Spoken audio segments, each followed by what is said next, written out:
peaceful life on Earth. Can you imagine it? But suddenly, boom.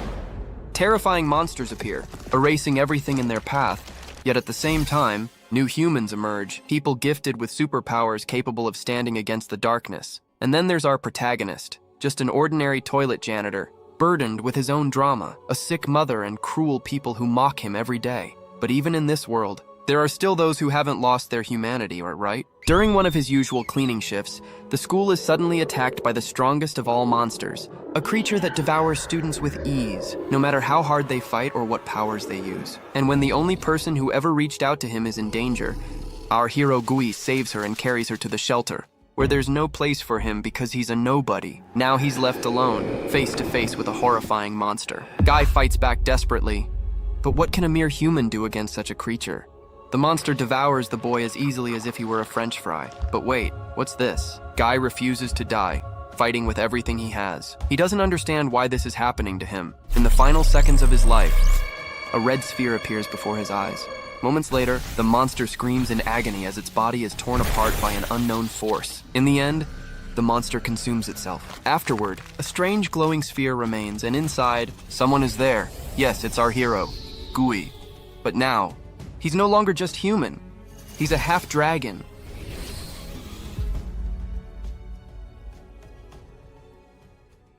He finds himself not in a crater, but in a sterile hospital room. He questions his own survival, remembering being devoured whole. But a strange glowing mark on his palm catches his attention. It looks like a miniature galaxy, a remnant of his new power. Suddenly, a stream of energy erupts from the strange mark. It forms into a tiny, furious creature, still demanding its body back. The chibi dragon throws a tantrum, insulted by his confusion. It boasts about its magnificent horns and razor-sharp fangs. It proudly declares itself the king of all EVAs, the strongest species in existence. But Kurobohi Gui remembers the god of destruction, pointing out the obvious difference. The tiny god gets defensive, insisting the patterns on its horns are identical. To prove its point, it decides to reveal its true name, known by few in the universe. It strikes a dramatic pose, ready to unveil its legendary title. But the grand reveal is cut short by a sudden case of amnesia.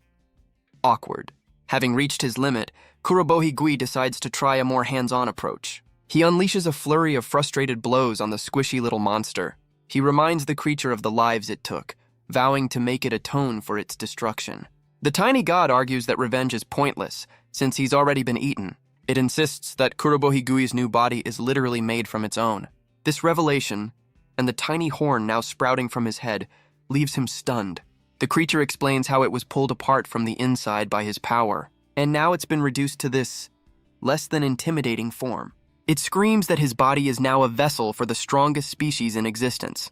But their bizarre argument is cut short by the sound of approaching footsteps. The door to his room slides open with a sudden whoosh. Standing in the doorway is none other than the Ice Wall Witch, Hyuga Orion. Her stern expression melts into one of pure, tearful relief. He recognizes her immediately, but she introduces herself anyway. He casually suggests they use first names, completely ignoring the rank gap. But the friendly reunion is cut short by a stern lecture about his disobedience. He simply explains that he did what he could, a janitor's humble creed. Her frustration manifests as a sudden, chilling frost filling the air. The temperature in the room plummets, a side effect of annoying an S rank. She unleashes her aura, demanding to know the truth of that day. She asks how he survived and why the legendary beast simply vanished. But Kurobohi Gui is stuck on one detail. He's been out for a whole week. She confirms his long nap and prepares to show him what he's missed. She shows him a news report detailing the aftermath of the attack. Officially, the monster vanished, and all surveillance was destroyed. The only lead is a single eyewitness who saw a boy at the scene. But with no other details, the world is left completely in the dark. The gears in Kurobohi Gui's head slowly begin to turn. He realizes with a jolt that the mysterious survivor is him. Hyuga Orion confirms his suspicion, demanding he tell her everything. She's not just a student, but an S-ranker on a mission. An impressive resume for a high schooler. Her power flares as she pressures him for the truth. But Kurobohi Gui plays dumb, claiming he can't remember a thing. He starts to confess what happened that day. But the tiny god telepathically screams at him for being a fool. Hyuga Orion notices his sudden pain, but he plays it off as a headache. The creature warns that humanity will kill him if they learn the truth. Kurobohi Gui hesitates, caught between his conscience and his safety. He briefly agrees that lying might be the only way to survive, but his stubborn pride refuses to let him take the easy way out. He grabs the tiny god, declaring that lying is not an option, a man of principle, even when it's a terrible idea. He reveals everything, showing her the miniature god as proof of his new power. The S-rank elite can only stare, her mind struggling to process the truth. But Hyuga Orion just stares, completely baffled by his empty hands. The tiny god realizes she can't see or hear him at all. Her patience gone, she summons a shard of ice, demanding the truth. But their tense standoff is interrupted by a shadow falling from the sky. The tiny god looks up, recognizing the approaching entity. Hyuga! Orin presses on, telling him humanity's fate is at stake. The creature screams at Kurobohigui to run, a warning he doesn't understand. A winged beast shatters the window, crashing into the hospital room. The S-rank elite shields herself as our boy realizes he's out of time. Hyuga. Orin prepares to fight, her power swirling around her hands. Hyuga Orion summons her absolute ice wall, shielding them from the beast. The sheer force of the impact sends them skidding across the floor. She recognizes the creature as another EVA, but far more powerful. The tiny god panics, screaming for Kurobohigui to escape immediately. It warns that this new monster is beyond S-rank and has come for him. The creature explains that most EVAs on Earth are its former punching bags, but now that it's weakened, this new predator has come to finish the job. And by finish the job, it means eating Kurobohigui's body. A truly terrible roommate situation. The winged beast slams into the barrier, its power cracking the ice. Hyuga Orion strains, her ultimate defense failing against this new threat. The winged beast shatters her defense with a single brutal strike. Kurobohigui shoves her back, urging her to run while he draws its fire. But the S-rank elite refuses to abandon a civilian in need. She reaffirms her duty, declaring she will protect him at all costs. Hyuga Orion unleashes a storm of 1,000 ice pillars. The attack lands, seemingly skewering the massive creature from all sides. She boasts that a monster of this level is no match for her.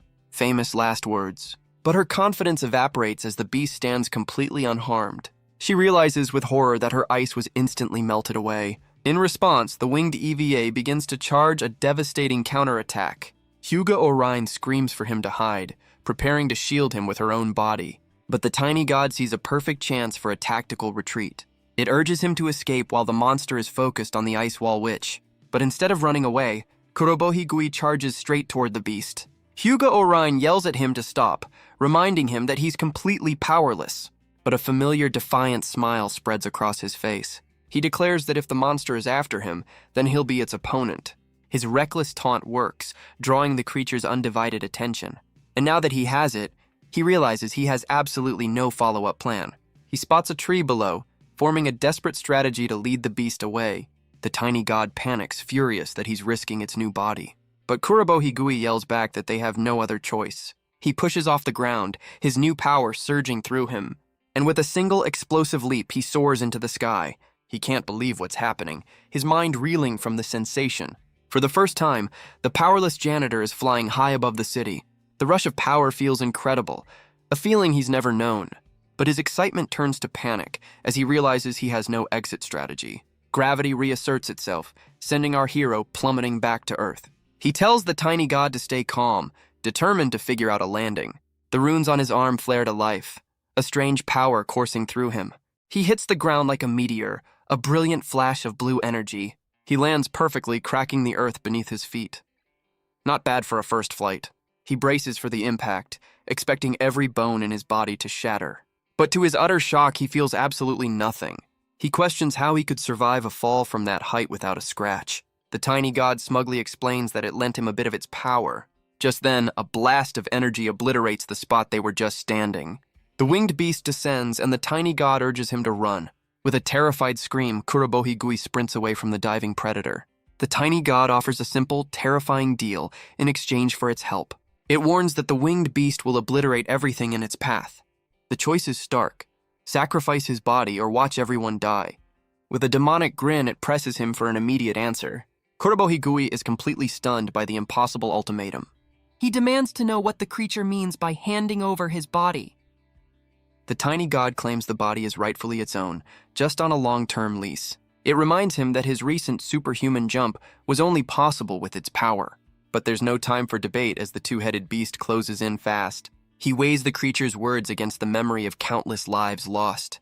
But Kurobo-Higui refuses, vowing never to let the monster repeat its massacre. He's forced to dive for cover as the winged beast unleashes another blast. The tiny god realizes the predator knows this body is durable and isn't holding back. But his desperate escape is cut short by the sound of a terrified scream. He spots a hospital patient in a wheelchair, left behind in the chaos. The winged beast turns its attention to the helpless civilian. Without a second thought, Kurobo-Higui charges, trying to draw its fire. The tiny god screams at him to stop, insisting he just hand over the body. But our boy realizes if his body is truly the strongest, then he has to act. And with a defiant roar, he throws his first real punch as a new man. His fist connects, a desperate blow against an unstoppable force. But the winged beast doesn't even flinch from the hit. Kurobo-Higui is stunned, realizing his punch had no effect at all. The tiny god reminds him that without its will, he's just a powerless human. In response, the winged beast charges a blast of pure destructive energy. The tiny god makes its final offer: hand over the body, or everyone dies. It promises to deal with the predator if he just gives up control. It screams that the entire hospital is about to be wiped off the map. A compelling argument, to be fair. But Kurobo-Higui has had enough of its panicked negotiations. He furiously reminds the creature that this whole mess is its fault to begin with. He rejects the creature's offer, flipping the script entirely. The winged beast unleashes its attack, a torrent of pure destruction.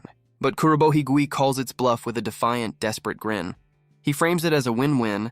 They can take out a major threat together. Cornered, the tiny god reluctantly agrees, demanding his hand. It pours a fraction of its immense power into Kurobo-Higui's palm.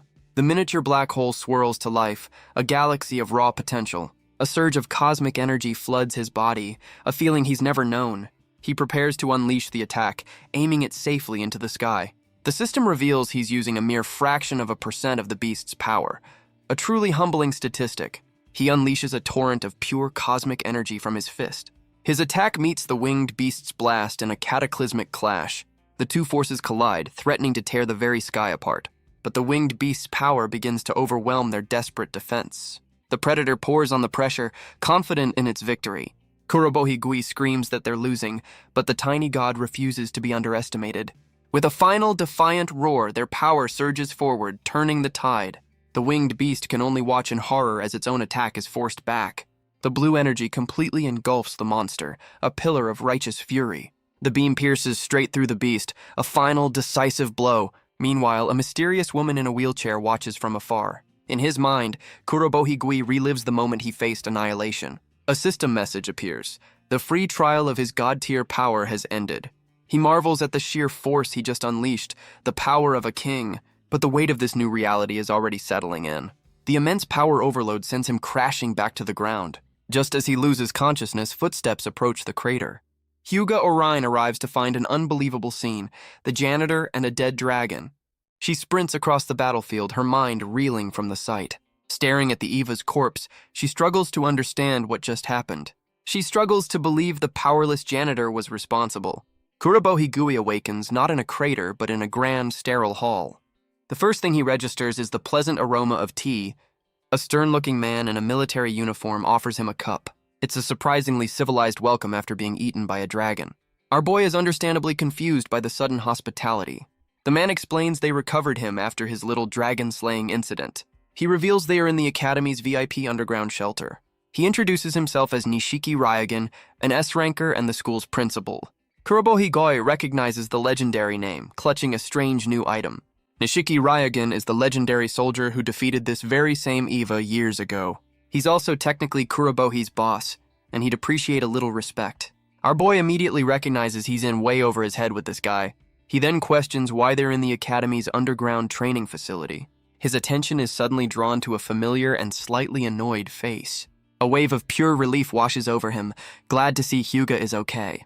The S-rank prodigy is uncharacteristically flustered by his simple kindness. Just then, another figure wheels into the conversation, asking about the attack. She introduces herself as Unagi Senri, an A-ranker, thanking him for his help. Kurobohi recognizes her uniform, realizing she's a student from the academy. He takes in the room, realizing he's the only unranked person present. The principal cuts to the chase, but not before offering some homemade snacks. The cute animal-shaped cookies don't exactly match the principal's stern demeanor. As Kurobohi happily helps himself, the principal gets straight to the point. The question is so blunt, Kurobohi spits his tea across the room. He demands to know how they could possibly know his secret. Hyuga realizes with a jolt that she hasn't told them anything yet, but the principal calmly reveals they've been monitoring him all along. The revelation hits Kurobohi Gui with the force of a physical blow. Nishiki begins to explain the nature of element, the cosmic substance from the Evas. He explains element is the Eva's energy source and the origin of human abilities. A substance so elusive technology can't detect it, but Unagi Senri's power can. Kurobohi realizes his meeting with her was no coincidence. They were testing him. The principal confirms it, revealing they were searching for the strongest species. He speaks of the legendary Eva that ravaged Tokyo 8 years prior. A monster so powerful, it's considered a threat on par with a nuclear warhead. Suddenly, the conversation takes a very sharp turn, with a blade at Kurobohi's throat. Nishiki declares that any potential risk must be eliminated. It's his duty. Kurobohi is stunned, unable to comprehend the principal's impossible speed. The empty chair is a chilling testament to the S-ranker's terrifying power. The principal seethes with regret, vowing to destroy the very monster Kurobohi now holds, a promise that does very little to comfort the kid with a sword to his neck.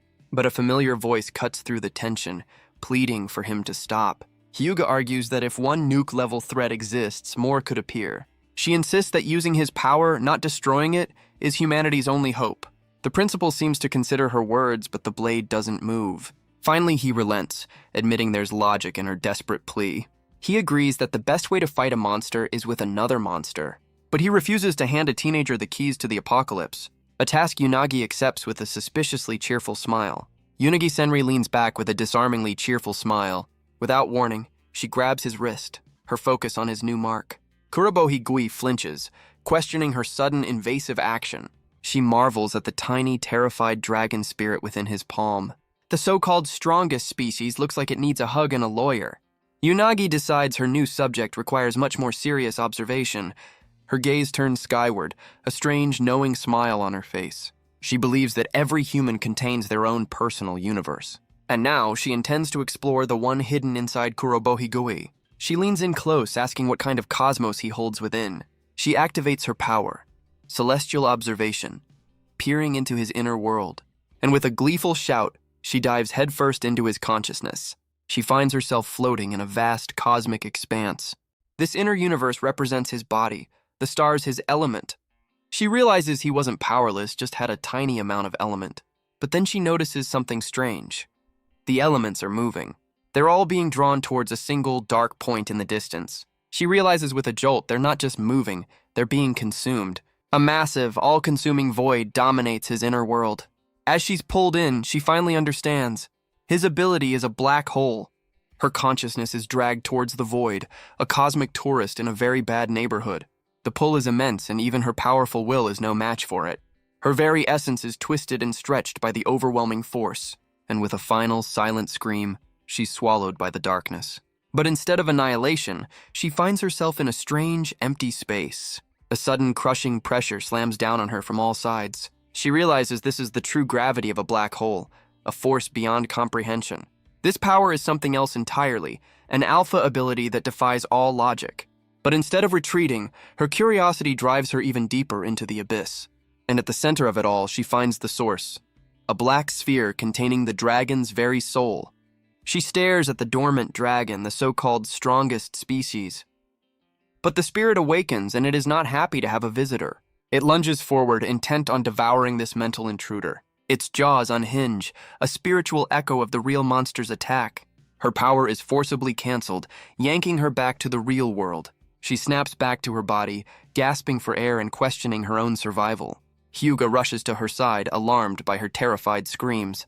Kurobohi Gui just sits there, wondering if the psychic evaluation is over. The principal offers her a cup to calm down, though Hyuga notes it's just water. She downs the entire cup, still reeling from her trip into the abyss. Unagi Senri is still trembling from her terrifying psychic journey. The principal cuts through the silence, demanding her observation results. She confirms their suspicions. His alpha ability is a black hole. The void was even absorbing his own element, hiding his true potential. And inside that void, she found the spirit of the devoured dragon. Nishiki demands to know the state of the imprisoned monster, With a shudder, she admits the spirit is still hostile and attacked her. In a flash of steel, the principal draws his blade. And for the second time today, Kurobo Higui has a sword to his neck. Hyuga screams at him, horrified by his sudden aggression. The principal explains his reasoning. The dragon spirit is a threat. If the spirit breaks free, it could unleash the Eva's full power on the world. The tiny dragon spirit offers its power, urging Kurobohi to fight back. Kurobohi calmly translates the offer, much to everyone's surprise. Unagi explains his power separated the Eva's body and soul, but the principal sees this as an even greater threat. He refuses to let a walking nuke be influenced by a hostile spirit. But Kurobo Higui grabs the blade with his bare hand. He declares he's lived his whole life powerless and won't be tempted now. The principal remains unconvinced, demanding proof of his resolve.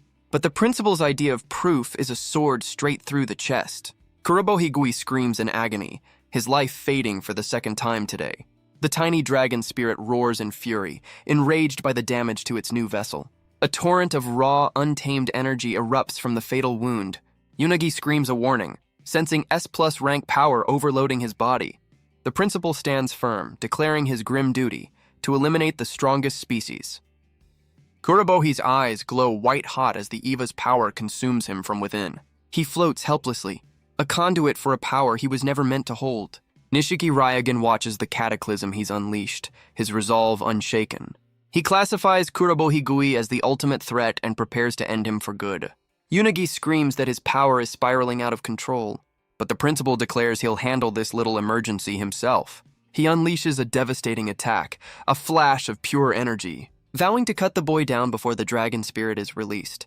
He puts all of his S-rank might into a single decisive strike. The entire training facility is engulfed in the blinding light of his power. Hyuga watches in awe, realizing Kurobo Higui is at the center of that blast.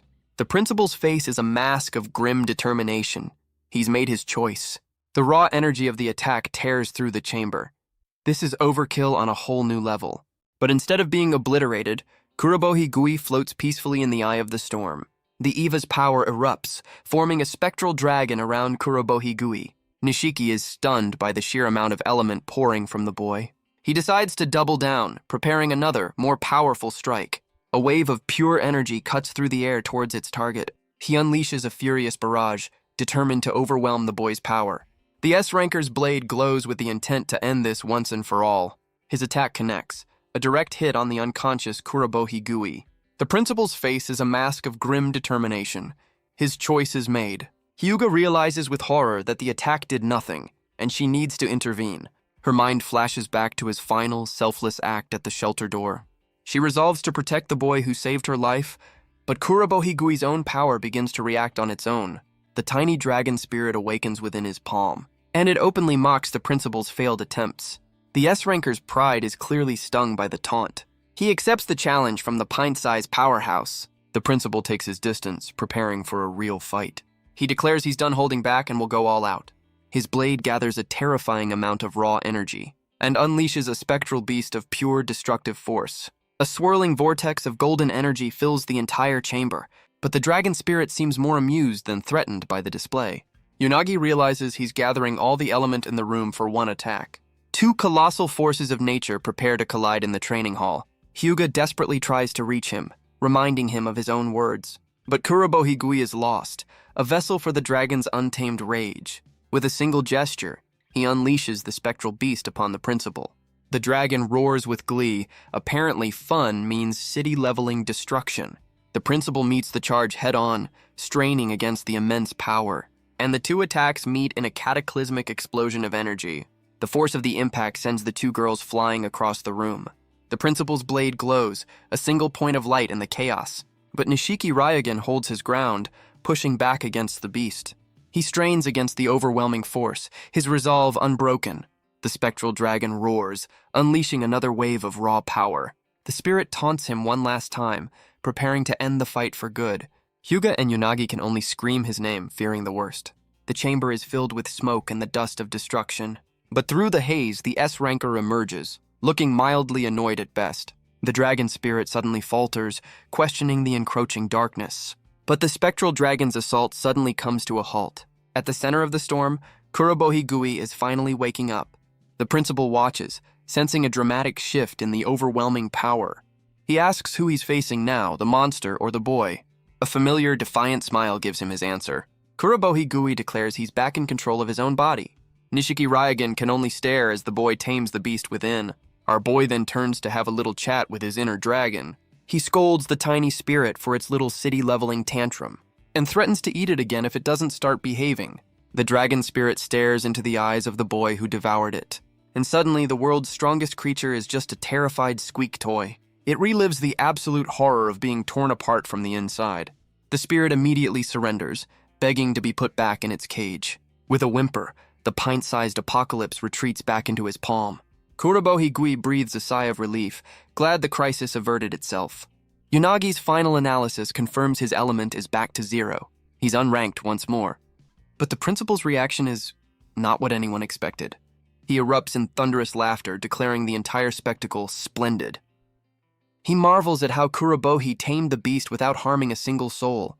With a booming voice, the principal declares that Kurobo Higui has passed. Our boy is understandably confused by the sudden job promotion. Nishiki explains that to fight monsters, humanity needs a monster of its own. But that power must be controlled, and the test was to see if he could tame it. Kurobohi realizes his entire day has been one big, life-threatening final exam. The idea of him, the powerless janitor, enrolling in an elite academy, he asks if this is just another test, another hoop to jump through, but after a moment of thought, his resolve hardens into a fist. He declares he'll do what he's always done, whatever he can. Whether he's a janitor or a hero, his promise to help remains the same. The principal smiles, officially welcoming Kurobo Higui to the academy. He then offers to heal the wound he just inflicted, a very casual apology. But as he inspects the damage, he notices something impossible. The fatal wound is already closing, healing at an incredible rate. He realizes this is the regenerative power of the Ava's flesh. He then assigns Kuroboi to Hyuga's class, making her his new minder. The S-rank prodigy is flustered, but accepts her new responsibility. Unagi Senri is also assigned to the class. Her mission: constant surveillance. An assignment she accepts with a slightly terrifying amount of enthusiasm. Even the pint-sized apocalypse is terrified of his new classmate. The principal watches his new students, sensing things are about to get interesting. He casually pulls out a thermos, preparing for a serious discussion. He offers Hyuga some tea, ever the prepared and slightly eccentric S-ranker. After a quick sip, he gets down to business with a very serious order. He gives her a grim directive. If Kurobohi loses control, she must kill him. The S-rank prodigy is stunned by the weight of her new mission. He explains that with him off and away, she is the last line of defense. She recalls her ultimate defense being shattered, doubting her own strength. The principal acknowledges her previous failure against the very same monster, but he insists her true alpha ability is more than enough to stop the boy. He calls her out, suggesting she could have stopped the Eva if she'd truly wanted to. The accusation hits hard, leaving the S-rank prodigy unable to defend herself. He reminds her that as one of only 10 S-rankers, protecting the country is a duty, not a choice. Her gaze falls on Kurobo Higui, who is happily chatting with his new minder. He's completely oblivious to the grim conversation, still sporting a recently healed fatal wound. Her mind flashes back to the powerless boy who carried her to safety. With a new sense of resolve, she finally accepts her heavy burden. She vows that if Kurobohi ever loses control, she will be the one to end him. It's not just her duty, but her way of repaying the boy who saved her life. The principal gives a small, satisfied smile, accepting her solemn promise. The principal gets Kurobohi's attention, ready to continue the world's weirdest job interview. He summons a ball of pure energy, asking if Kurobohi can sense its power. But our boy feels absolutely nothing, confirming he's still completely unranked. With that settled, the principal announces their first official mission. Their task is simple: teach Kurobohi the basics of star elements. He frames this tutoring session as a mission critical to humanity's survival. No pressure. The next day, Kurobohi Gui heads out for his first lesson. He arrives at the special training ground, his pet apocalypse in hand. He followed Hyuga's instructions to the letter, ready for anything. Except anything apparently means a luxury hot springs resort. He questions the logic of a hot springs resort being a training facility. He frantically checks his map, convinced he's in the wrong place. But a voice from above apologizes for the wait, confirming he's right on time. Kurobo Higui looks up, his confusion growing by the second. Hyuga and Unagi welcome him to the official training facility. He asks about the special training, wondering if they've already finished. Hyuga insists this is all part of the mission, despite looking suspiciously relaxed. But then, a different thought crosses Kurobo Higui's mind. He asks about Unagi's leg, noticing she's standing without her wheelchair. She happily explains the principal healed her fracture with his own alpha ability. Kurobohi is inspired, eager to master his own alpha ability. Unagi wastes no time, grabbing his wrist to begin her investigation. She gets a little too close for comfort, terrifying the pint-sized apocalypse. The dragon spirit dives back into the safety of the black hole, but Unagi's interest shifts to the hole itself. With a very unsettling smile, she closes in, telling him to hold still for a personal examination. And with a cheerful announcement, she prepares to probe his power. Her expression is one of pure, unadulterated scientific curiosity, or something. As her fingers enter the void, Kurobohi yells that it's incredibly ticklish. She then invites Hyuga to try, as Kurobohi begs her to stop. Hyuga is uncharacteristically flustered as Kurobohi demands they stop. Her finger finds the tiny dragon spirit, which is not happy about the intrusion. The dragon spirit throws a tantrum, much to Unagi's amusement. With a smug look, Unagi declares her hypothesis has been confirmed. She asks for his feedback, but all he felt was a tickling sensation. Her cheerful demeanor vanishes as she delivers some very bad news. Kurobohi is shocked by the news, though his inner dragon seems thrilled by the incompetence. She explains she was releasing star elements, and his inability to feel them is a huge problem. Our boy admits he has no idea what star elements even are. Hyuga explains they're the fuel required to use any alpha ability. She explains that star elements are the cosmic matter the Evas brought with them. This energy source is now spread across the entire planet. It exists within all living things, a fundamental part of the new world. Humans absorb it through breathing and eating, constantly radiating a faint aura. But the problem is that Kurobohi Gui can't sense this fuel, so he can't use his power. He finally grasps the situation, even if his inner dragon finds his incompetence amusing. But his optimism quickly returns. He has faith in his new trainers. The two girls share a knowing smile, ready for the challenge. Unagi announces their training to sense star elements will begin right here. She then hands a ladle to Hyuga, telling her to start the first lesson. With a serious expression, Hyuga prepares a ladle of hot spring water. She then infuses it with a massive amount of her own elemental energy. Kurobohi Gui is baffled as Unagi marvels at the concentrated power. Hyuga explains that drinking this should awaken his ability to sense star elements. Unagi's suggestive phrasing makes the whole exchange incredibly awkward. She clarifies they've simply supercharged the spring's naturally high energy. Full of confidence, Kurobohi takes the ladle, ready for his first real lesson. But his trainer's unsettling smiles suggest this might be a very bad idea. He takes a sip, and his body immediately rejects whatever that was. The ladle clatters to the ground as he recoils in absolute disgust. He clutches his throat, screaming as a burning sensation rips through him. Unagi Senri offers a casual and slightly terrifying addendum to her instructions. Apparently, concentrated star elements can be poisonous. A minor detail, really. Kurobohi argues that this was, in fact, a very major detail. She explains this is a standard, if brutal, rite of passage for all new students. He admits he was completely blindsided by this trial by poison water, but his resolve is unshaken. He'll endure this for the chance to finally help others. His unwavering determination earns a rare moment of approval from his trainers. He pushes through the agony, his body struggling to adapt to the power. And just like that, his system overloads in a blinding flash of raw energy. He grits his teeth, pushing through the searing pain. But instead of poison, he feels a strange power flowing through him. He questions the impossible sensation, a dawning realization on his face. For the first time, he can see the energy he was told about.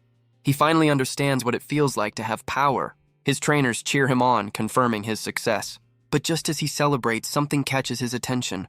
He looks up, sensing a sudden change in the air around him. He realizes the entire area is suddenly flooded with star elements. He can sense it in the water, the trees, and the very air he breathes. The energy radiates from the trees, the water, and the very ground. Unagi explains, this is why the resort is a special training ground. But just as he senses it, the energy vanishes into thin air. Kurobohi Gui is left wondering where it all suddenly went. But Unagi seems to have expected this all along. She explains his own black hole ability is consuming the energy. The horrifying implication of her words begins to dawn on him. She cheerfully confirms his body is a leaky bucket for cosmic power. He realizes this means he might be powerless all over again. His trainers can only look on as he grapples with this cruel twist of fate. But Hyuga suddenly has a brilliant idea, much to Kurobohi's confusion. Her grand plan is for them all to get in the hot spring for some full-body immersion training. Unagi is immediately on board with this highly professional training exercise. Kurobohigui panics, trying to remind them this was supposed to be a serious lesson. They brush off his concerns, insisting that this is all part of the plan. Our boy can't believe this is happening. Even his pet dragon seems to be mocking him. Now soaking in the spring, he suspects his trainer's motives might be less than pure. Meanwhile, the pint-sized apocalypse is having the time of its life, literally drinking the energy. The dragon spirit gloats about how tough it must be for the untalented, rubbing salt in the wound. It then laughs in his face, reminding him he's still completely powerless. With a swift bonk, he puts the tiny dragon back in its place. He scolds the spirit for interrupting his moment of existential dread. But he admits the dragon's taunts hold a bitter truth. Surrounded by energy, he can't grasp a single drop of it. His inner apocalypse, however, continues to enjoy its spa day. But then, a familiar spark of defiance cuts through the despair. He declares that his greatest strength has always been his stubborn refusal to quit. Meanwhile, in the women's bath, the training continues at a leisurely pace. Hyuga Orin lets out a sigh, a rare moment of peace for the S-rank prodigy. But Unagi ponders their dilemma. Sensing power is useless if he can't wield it. Hyuga explains that alpha abilities are tied to personal perception. Unagi agrees, saying her methods would only confuse him. So they decide to have faith and wait for him to figure it out on his own. Meanwhile, Kurobohi's drink the poison strategy has officially failed. He's getting dizzy, admitting he's not a fan of hot water to begin with. The struggle is written all over his exhausted face. He suddenly notices the energy he could just sense is disappearing. In a panic, he realizes the star elements are vanishing around him. His own apex predator ability is absorbing all the power. He stares at his palm, unable to control the very power he needs. But then, a system message appears, announcing a critical threshold has been met. Kurobohigui stares in disbelief at the familiar glowing window. The energy his body absorbed wasn't just disappearing, it was being stored. The system offers him a new ability, Star Element Jet. Confused but desperate, he accepts the unknown power-up. On the other side of the resort, a sudden tremor shakes the ground. Hyuga and Unagi are jolted from their relaxation by the violent shockwave. A colossal pillar of golden energy erupts from the men's bath. So much for a quiet spa day. Realizing the source of the chaos, they sprint towards the disturbance. Hyuga screams his name, fearing the worst has happened. Hyuga finds him standing in the steam, completely unharmed. He apologizes for the commotion, looking a little embarrassed. He explains a system window appeared, letting him use his power. Our boy gives an awkward laugh as if this happens all the time. His trainers are left speechless, demanding an explanation. The next morning, Kurobohigui prepares for a new beginning. He's no longer the janitor, but an official resident student. He prepares for the first day of the rest of his life. He walks with newfound confidence, his pet apocalypse in tow. But a familiar voice greets him on his way to class. Hyuga and Unagi are there to greet him, complimenting his new look. Unagi immediately makes things weird, as is her custom. Even his inner apocalypse finds his embarrassment absolutely hilarious. But then Unagi gets serious, asking if he can control that new power. A flashback reveals his attempt to use it was less than successful. The pint-sized dragon became the unfortunate target of his wild power, and it is still very, very salty about the whole experience. He admits he can't control it, much to Unagi's scientific curiosity. He theorizes he needs to store a certain amount of energy first.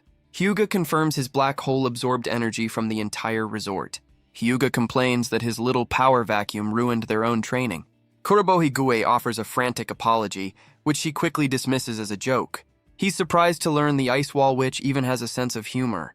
But she gets serious, saying what matters is that he can finally use his power. Together, they resolve to grow stronger as students of the academy. Kurobohigui accepts their camaraderie with a determined smile. He then gives a formal bow, thanking them for the opportunity to learn. The S-rank prodigy is completely flustered by his sudden sincerity. He explains he just wants to start his new life the right way. With a proud smile, Hyuga declares he's already a true student. But he suddenly waves them off, saying he has a quick stop to make. Hyuga calls out in a panic, worried he'll be late for his first day. He just shouts back that he'll make it, sprinting off with purpose. As Hyuga frets, Unagi simply smiles, finding his earnestness charming. His destination, however, is not the academy, but the 8th City Hospital. He sits at the bedside of his mother, who remains unconscious. He apologizes for not visiting, explaining that a lot has happened. She lies still, a silent figure in the quiet hospital room. He stands proudly, showing off his new uniform and announcing his admission. And he renews his promise to use his new power to help everyone, just like she taught him. He takes one last look at the woman who gave him his conviction. With a smile, he promises to visit again soon, his new life waiting, and with a final farewell, he steps out to face his first day. The door clicks shut, leaving the room in a heavy, somber silence. His inner dragon senses a strange energy, but decides it's not his problem. But a much more immediate problem suddenly dawns on Kurobohi Gui. He sprints through the streets, realizing the school moved and he's incredibly late. He spots the academy in the distance, a finish line in his race against the clock. But his mad dash is brought to a sudden painful stop by an unseen obstacle. He quickly apologizes for bumping into another student, a great start to his first day. The student he ran into is a familiar and not particularly friendly face. It's the A-rank bully, Hiwashi, who immediately questions why the useless janitor is in uniform. Kurobohi Gui is taken aback by the sudden hostile reunion. He recognizes the voice and asks about the bandages, a genuine look of concern on his face. But Hiwashi takes the question as a deep insult to his pride. He grabs Kurobohi by the collar, screaming that he doesn't need pity from the likes of him. But Kurobohi calmly explains he was grateful Hiwashi stood up to the monster for everyone. The words seem to strike a nerve, forcing the arrogant bully to pause. He's thrown back into the memory of his own humiliating failure against the Eva. The shame of that defeat is still fresh, a wound deeper than any physical injury. Kurobohi Gui extends a hand, offering an unexpected olive branch. He introduces himself as a new student, hoping they can be comrades. But his offer of peace is violently slapped away. Hiwashi explodes in a torrent of flame, taking the gesture as pure mockery. He screams that he'll burn the former janitor, uniform and all. Kurobohi Gui is stunned by the sheer unprovoked aggression. But that surprise quickly hardens into a familiar defiant glare. A crowd gathers because nothing says welcome to school like a public beatdown. But a familiar voice cuts through the noise as Hyuga Orion arrives on the scene. She moves to intervene just as Hiwashi unleashes his fiery assault. But Kurobohi Gui stands his ground, refusing to back down. Hyuga panics, wondering why he's picking a fight on his very first day. But before she can intervene, a hand suddenly clamps over her mouth. Yonagi Senri holds her back with a mischievous, knowing smile. She suggests they just watch for a bit, finding the whole situation rather interesting. Yonagi calmly notes that Hiwashi is an A-ranker with actual combat experience. She argues that if Kurobohi wants to survive here, he needs to prove his strength. Hyuga can only watch with growing concern, her faith in him being tested. Hiwashi unleashes a massive sphere of pure, concentrated flame. The attack screams towards Kurobohi Gui, who braces for the inevitable impact. Hiwashi unleashes a furious barrage, mocking Kurobohi for dodging. But our boy is surprisingly nimble, weaving through the storm of flames. He panics, realizing his new jet ability isn't responding. His inner dragon, however, is a terrible cheerleader. Desperate for a solution, his eyes fall to the mark on his palm. And in that tiny galaxy, a new dangerous idea begins to form. Hiwashi grows frustrated, preparing a much larger attack. He unleashes his ultimate attack, a massive beam of pure fire. But instead of running, Kurobohi Gui stands his ground. With a roar, he thrusts his hand forward, aiming the black hole at the blast. The tiny dragon watches as the void begins to devour the inferno. The black hole strains, pulling the inferno into its tiny event horizon. But the sheer volume of energy is far too much to contain. The resulting blast sends Kurobohi Gui flying backwards through the air. He crashes to the ground, his uniform scorched from the impact. Hyuga and Yunagi can only watch in horror, screaming his name. The crowd erupts in cheers, mocking the fallen janitor. He questions why his power failed, the flames getting through his defense. His inner dragon throws a tantrum, while Kurobohi explains his flawed logic. He realizes his mistake. The flames are just a product of star elements, not the raw energy itself. And that's a very bad lesson to learn against an A-ranker with unlimited ammo. The dragon spirit offers its power, a tempting deal from the devil on his shoulder. It paints a grim picture of destruction, urging him to embrace the chaos. From above, Hiwashi mocks his resilience, calling him a stubborn pest. The A-ranker is genuinely surprised the former janitor is still conscious. But Kurobohi Gui's glare is one of pure, unyielding defiance.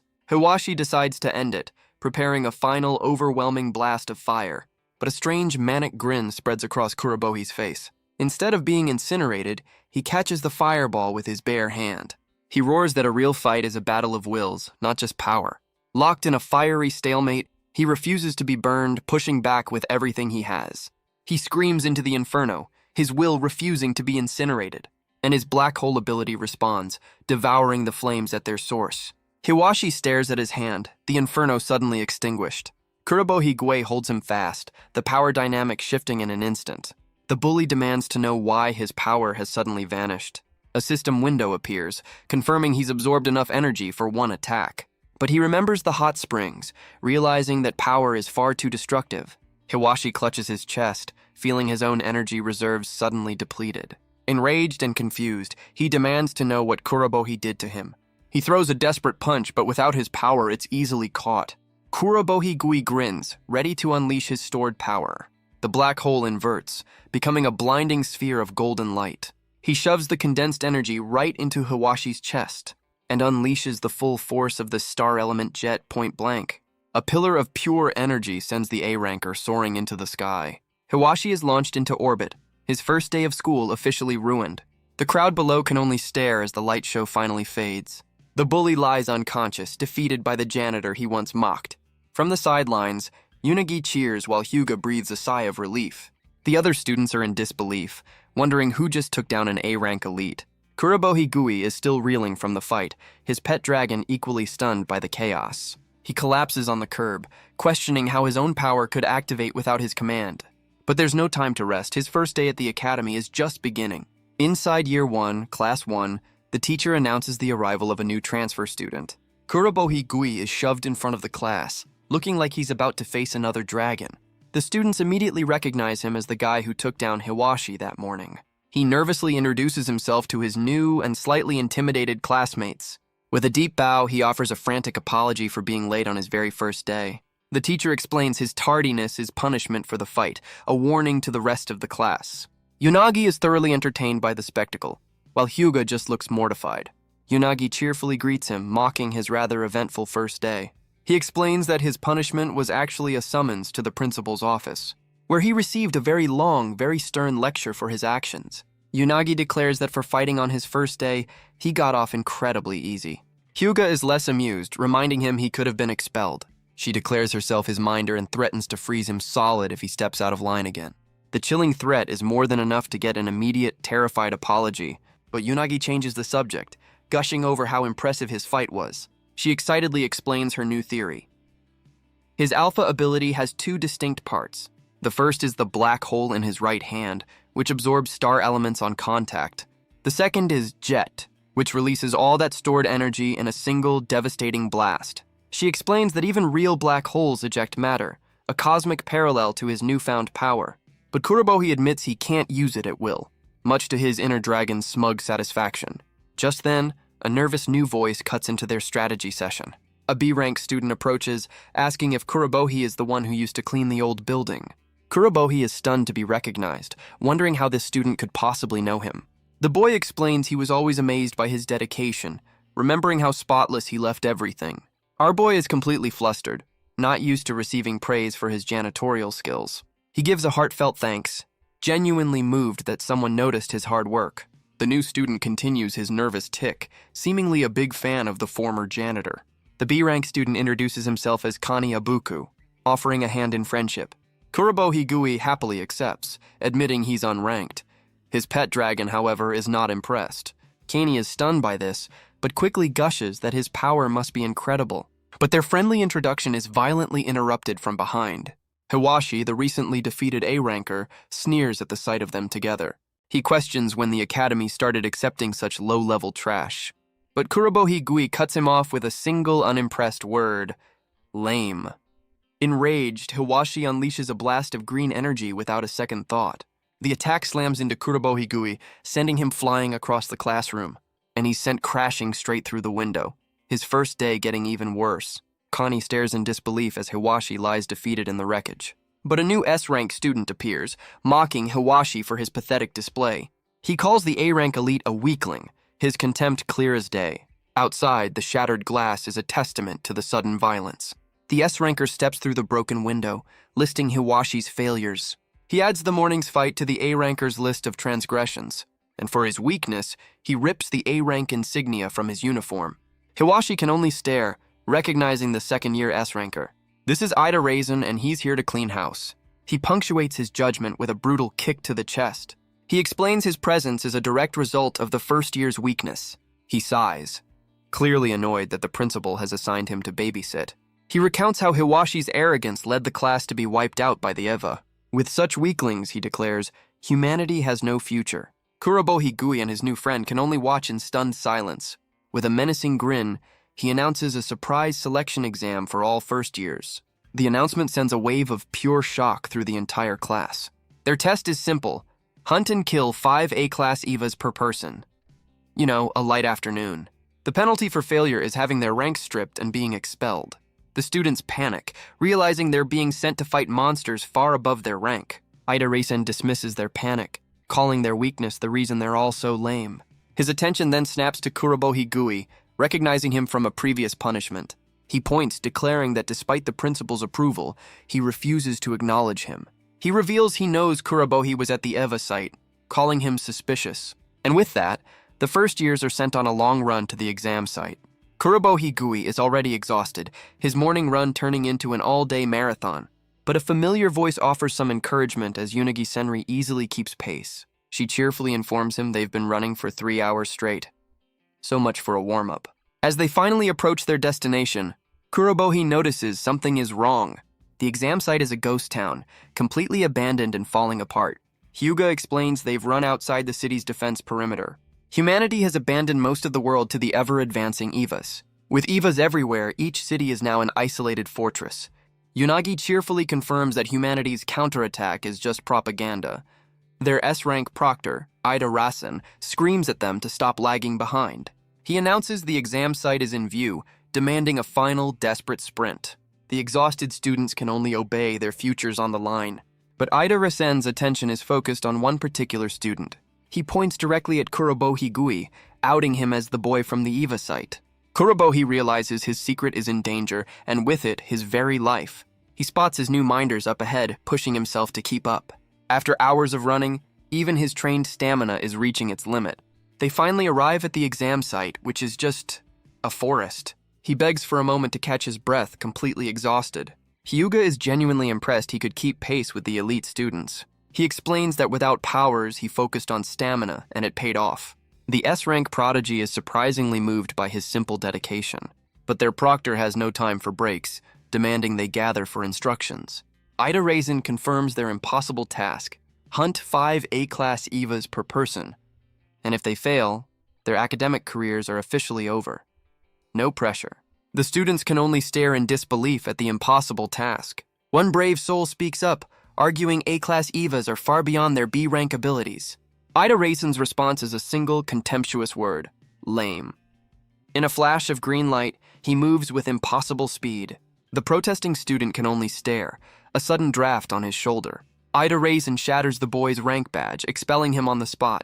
The others watch in horror, unable to even track the S-ranker's movements. He lectures them on the harsh reality of the battlefield. Kurobo Higui listens intently, while his inner dragon preens at the mention of its power. His final lesson is simple: overcome your limits or die trying. The S-ranker's brutal lesson leaves the remaining students terrified. But his words light a fire, their pride as elite students reignited. With a roar of determination, they charge headfirst into the forest. Kurobo Higui follows, vowing to do whatever he can to pass. Hyuga and Unagi watch them go, wondering how many will survive. Hyuga explains the grim math.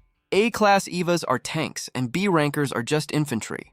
Unagi calls it an impossible game, but Hyuga resolves to support them from afar. But their proctor has other plans, announcing a special exam just for them, an assignment they are clearly not thrilled to receive. Meanwhile, Kurobo Higui sprints into the forest, but his enthusiasm is about to meet a harsh reality. He realizes the first problem with his impossible task. He has no idea where to find his targets. His inner dragon, however, is thrilled by the prospect of a hunt, offering to take over for a bit. An offer that Kurobo Higui immediately and silently rejects. A flashback reveals the principal found his first-day brawl rather amusing, but he warned that admiration alone wouldn't be enough to keep him safe. He gives a grim order: if other S-rankers learn his secret, they will try to eliminate him. Kurobohi realizes he's surrounded by people who could kill him at any moment. Fun times at the academy. Back in the present, he firmly rejects the dragon's help, determined to pass this test on his own. The pint-sized apocalypse is absolutely heartbroken by the sudden rejection, but it quickly recovers, offering its full support from a safe, non-possessive distance. The dragon continues its helpful feedback, calling him suspicious and a few other choice words. But his internal debate is cut short by a sudden tremor and a distant scream. He finds the source, a colossal one-eyed beast towering over a fallen student. He recognizes his new friend Kaney, helpless before a real, live Eva. The monster's eye glows with a terrifying red light, its power immense. Kaney can only scream, paralyzed by the sheer terror of the beast. Kurobo Higui is stunned by its sheer scale, far larger than he imagined. He realizes with a jolt that this must be one of the A-class Evas. The beast raises a massive limb, preparing to crush Kaney like an insect. Its attack slams down with incredible force, and Kaney can only scream. But the crushing blow never lands, stopped by a shimmering, transparent barrier. Kurobohi realizes his new friend's power is a defensive bubble, though it seems to be fueled by pure terror. Without a second thought, he sprints forward, vowing to save his classmate. But he quickly realizes his energy reserves are completely empty. The star element jet is offline. With no offensive power, he resorts to the one trick he knows will work. His plan is simple: get close and absorb the monster's own energy with his black hole. He slaps his hand onto the beast's leg, initiating the cosmic vacuum cleaner. The one-eyed boar turns, its gaze locking onto the tiny pest draining its power. And with a casual swat, it sends Kurobohi Gui flying like a ragdoll. He crashes hard into the ground, his brilliant plan lasting all of 3 seconds. He screams in agony, the force of the blow rattling his entire body. He slumps against a tree, dazed and momentarily defeated. Kaney watches in horror, blaming himself for his new friend's sacrifice. Kurobohi realizes his new Eva-infused body is the only reason he's not already dead. His inner dragon appears, offering some very unhelpful performance feedback. But Kurobohi Gui tells the strongest species exactly where it can stick its advice. Grabbing a makeshift weapon, he vows to defeat the monster on his own terms. The spirit seems to relent, but with a sinister promise to take over if he passes out. As the beast charges, he tells his inner apocalypse to just watch from the sidelines.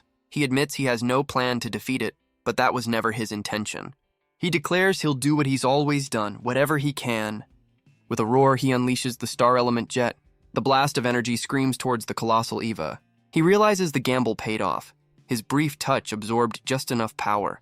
The attack connects, a direct hit right in the monster's eye. But the A-class Eva emerges without a single scratch. So much for that plan. He's now completely out of power, a one-shot wonder with a very angry target.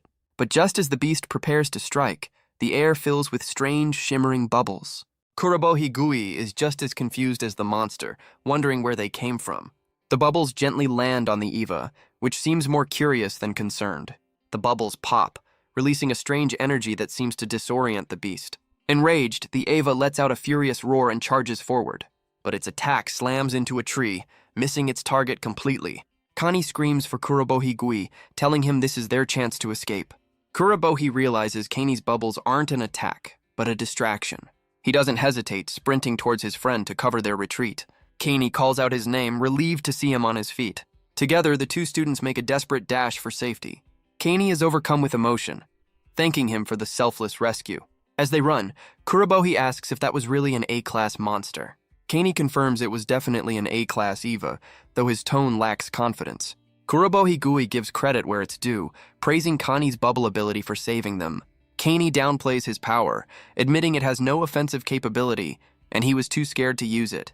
He then notices one of the strange bubbles has stuck to his own uniform. He tries to pull it off, but the shimmering orb refuses to budge. As the bubble sticks to his fingers, Kaney laments his own lack of talent for fighting.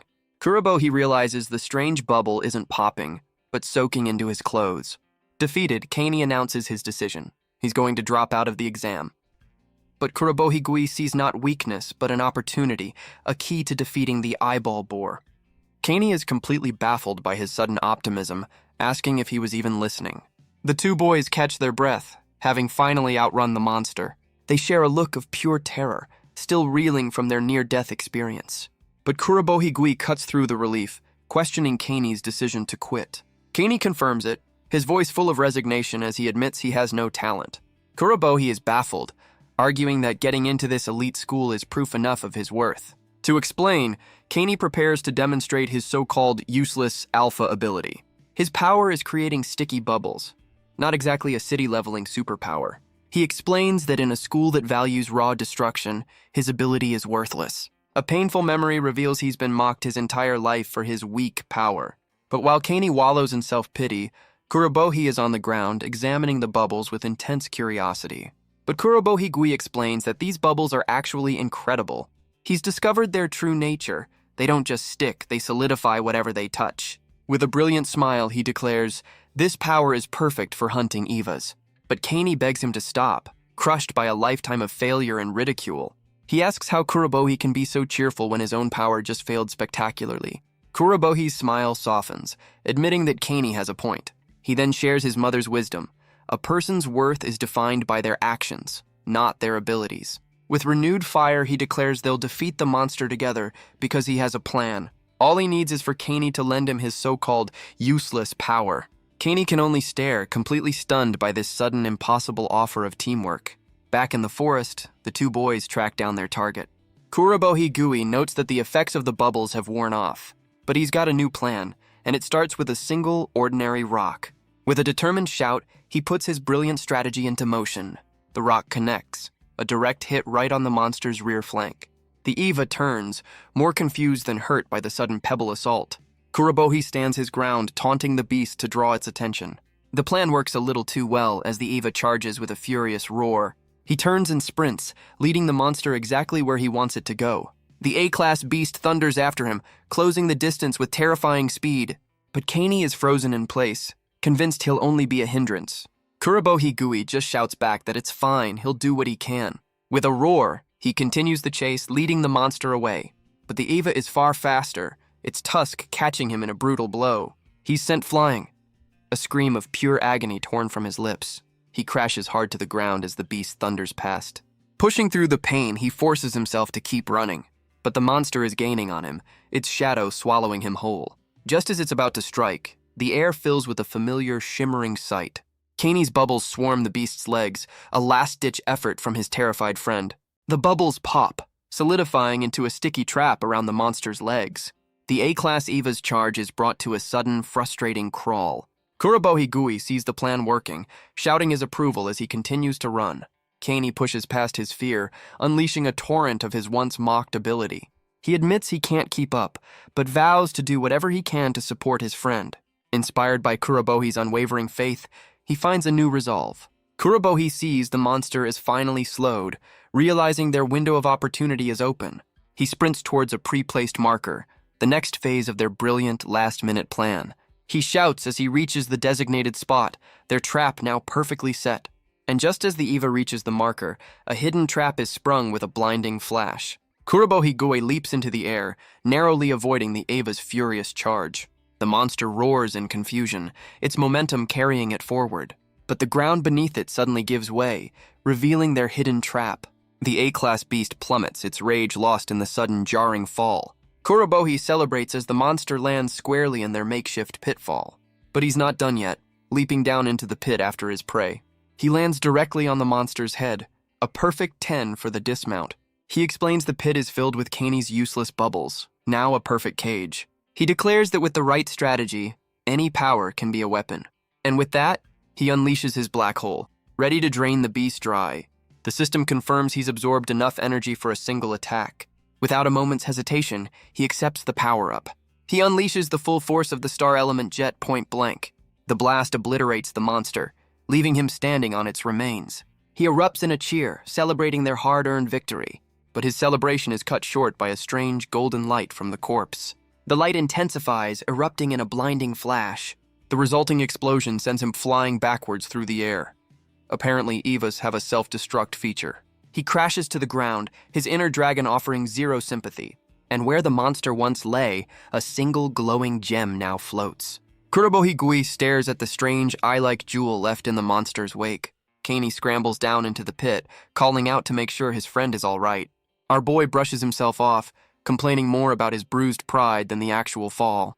But Kaney's attention is fixed on the glowing stone, a look of dawning realization on his face. He identifies it as an element stone, the crystallized core of a defeated Eva. He explains that each stone holds the unique properties of the monster it came from. Kurobohi finally understands, realizing he missed this little detail after his first kill. Kaney confirms these stones are concentrated power, and therefore incredibly valuable. They can be used to refuel abilities, forge weapons, or just make you ridiculously rich. But his inner dragon sees only a key to its freedom and asks to hold the stone.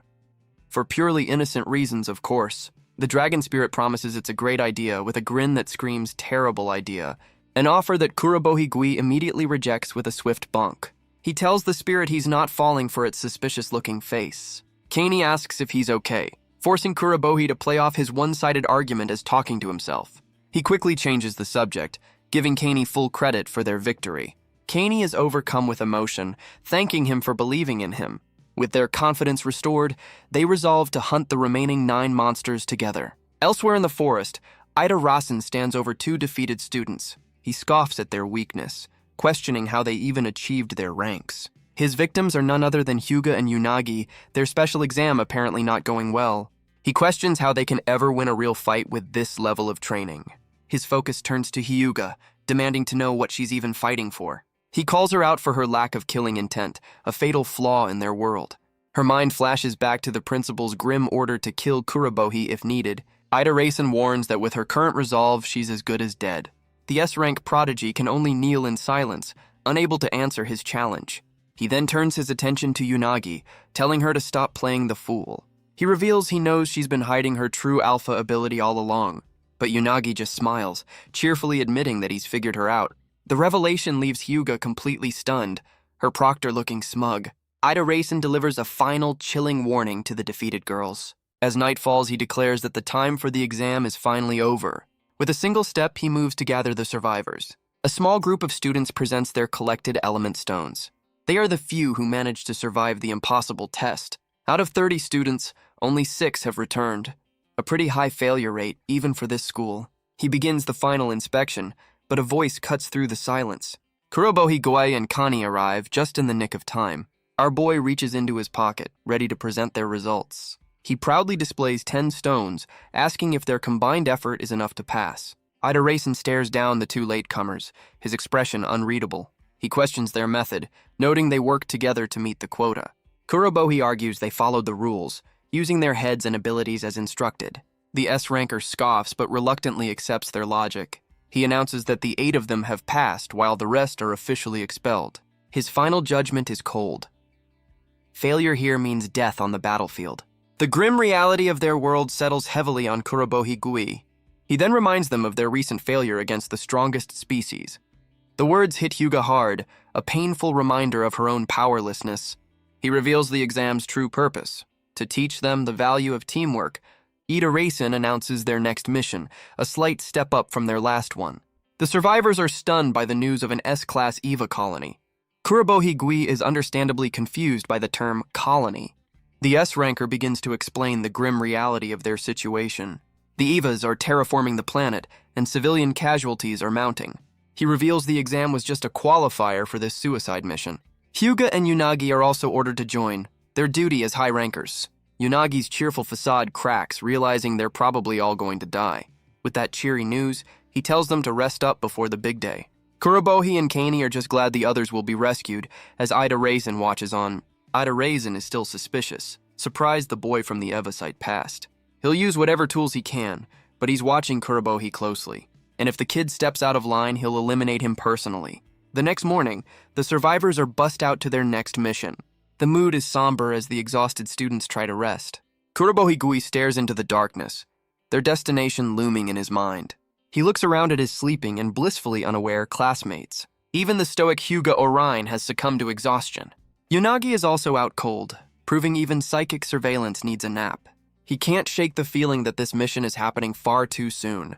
He reflects on his past, a life defined by powerlessness and pain. But now, for the first time, he has friends to fight alongside. He knows the Eva Nest colony is a mission he might not return from. The principal's warning echoes in his mind. His secret is a death sentence. He can't risk using the dragon's power, not with Ida Rasen watching. His only weapon is the jet, but it needs fuel he doesn't have. But his mother's words cut through the doubt, a familiar source of strength. He thinks of his mother, and the thought of dying takes on a new weight. With a new resolve, he clenches his fist, ready to face what's coming.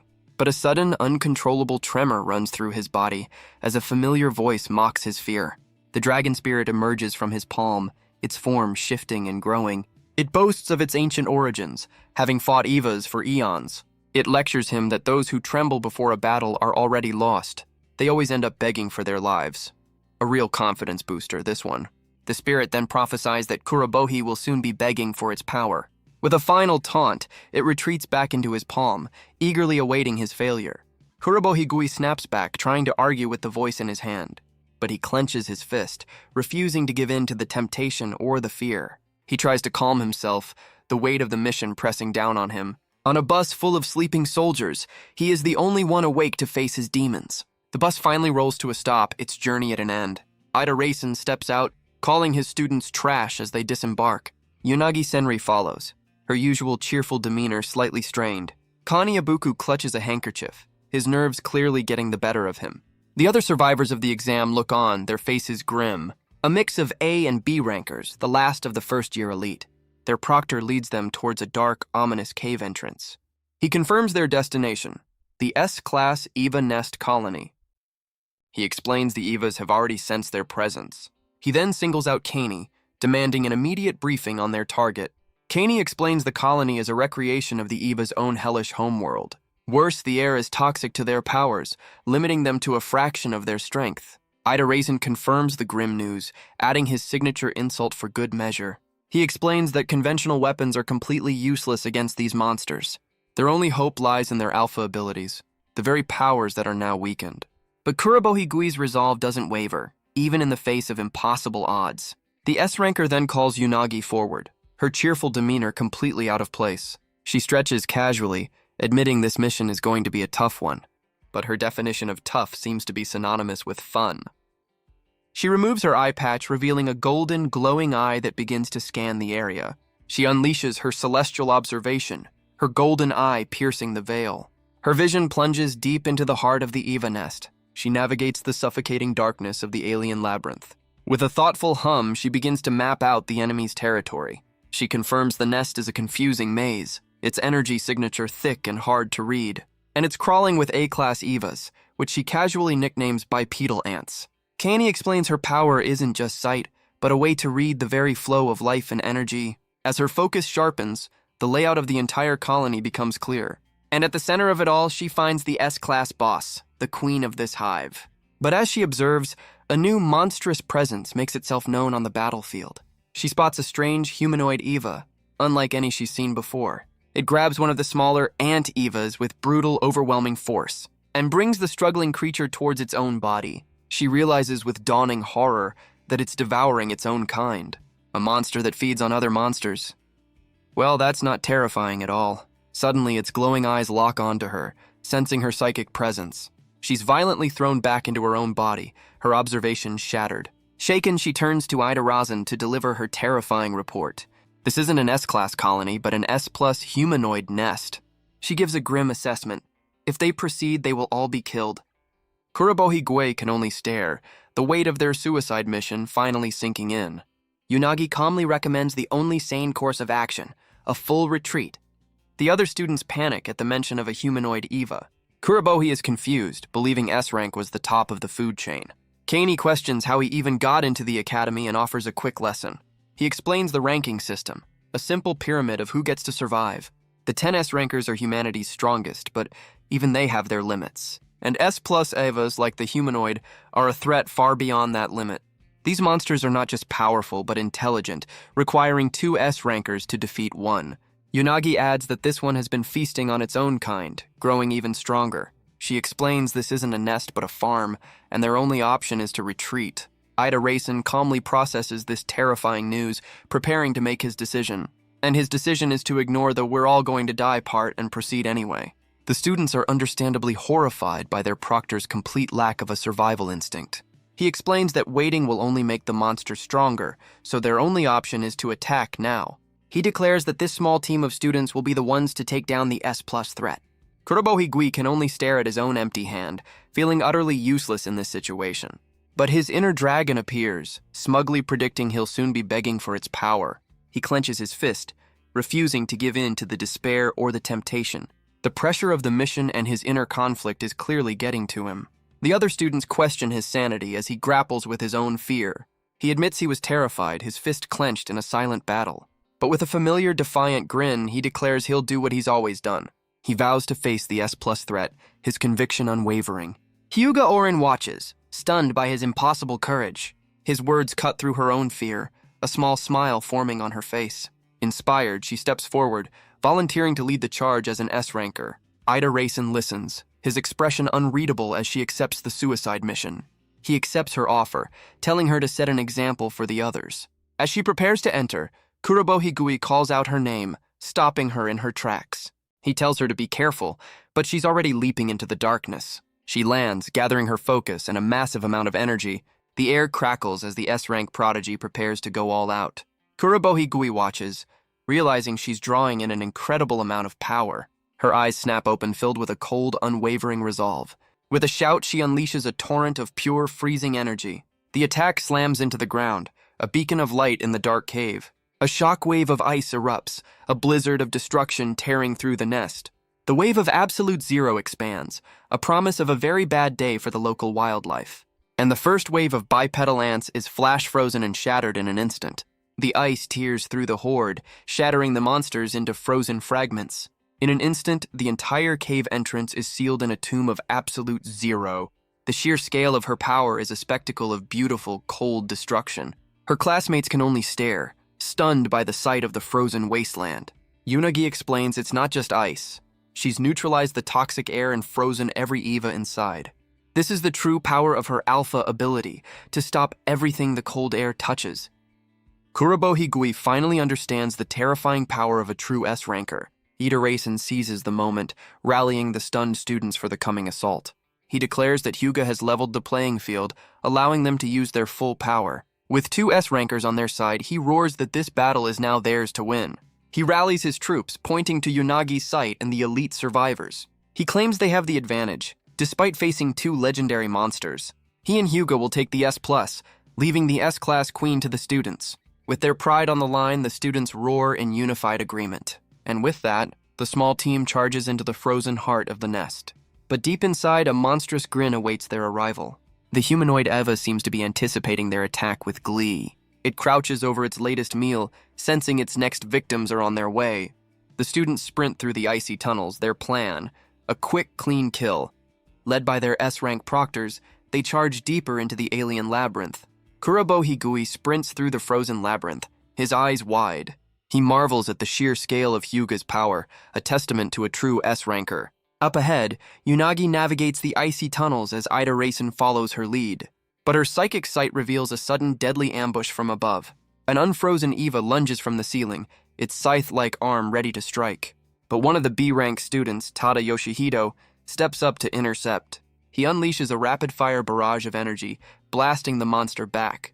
Another student, Momokawa Koishi, turns a second Eva to stone with a single touch. Tsukuda Ritsu follows up, slicing a third beast in half with a scythe of pure energy. And the A-ranker, Mukumoto Hazel, finishes the last one with a devastating explosive kick. Yomino Zen traps another in a prison of water, barely looking up from his book, while Iwatake Ken shatters one with a rock-hard fist.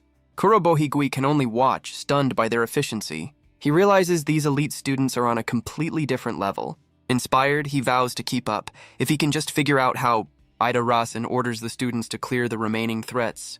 But as they advance, he senses something is terribly wrong. He asks Hyuga if her attack missed any, but she's certain it didn't. Unagi confirms it with her own observation. The nest was empty, which leads to a terrifying conclusion. The queen is breeding new soldiers. But as they sprint deeper, a sudden tremor shakes the very ground beneath them. Kanei shouts in alarm, questioning the source of the violent shaking. Mukumoto Hazel looks back in horror, realizing their only exit is collapsing.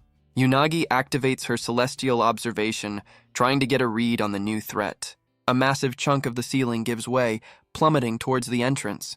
The path behind them is completely sealed by a wall of fallen rock.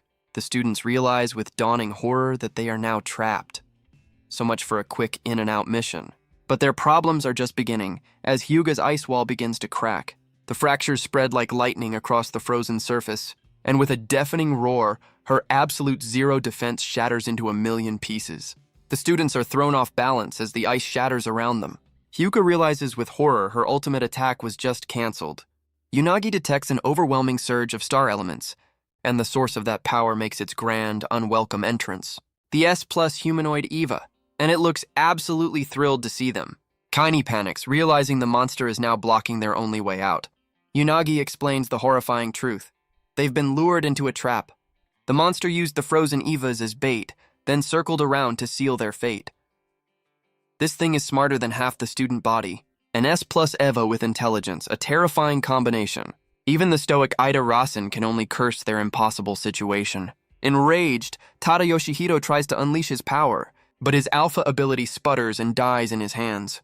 And the humanoid Eva strikes with blinding, casual speed. It looms over its victim, a god of pure, silent violence. His classmates can only watch, frozen in absolute terror. The team's formation shatters as they scream his name. Tsukudaritsu realizes the air is now toxic to their powers. But Ida Racen roars for them to use their element stones. The survivors rally, drawing power from their emergency reserves. But the monster just watches, its inaction more terrifying than any attack. Mukomoto Hazel points out the obvious. Their emergency fuel won't last forever. Ida Racen admits he has a last resort, but it comes at a heavy cost. But Kurobo Higui steps forward, believing his own power is the key. He unleashes his black hole, a vortex of pure, consuming energy. The tiny void begins to drink the toxic air, pulling in the star elements. Ida Rasen realizes the impossible. The kid is clearing the air for them. With the toxic energy gone, their own powers roar back to life. He roars a new command. Protect Kurobo Higui at all costs. The powerless janitor has just become the team's living power source. But the humanoid Eva just watches, its silence more menacing than any roar. Ida Raisin roars the plan. The two S-rankers will take down the humanoid. With a unified shout, they charge headfirst into the jaws of death. Two lone soldiers against a monster of impossible scale. Hyuga gathers her focus, the air around her crackling with cold. She unleashes her absolute ice wall, a wave of frozen spikes erupting from the ground. The attack slams into the beast, attempting to trap it in a cage of absolute zero. But the monster just grins, completely unfazed by her S-rank assault. Ida Rasen leaps into the air, preparing his own devastating follow-up.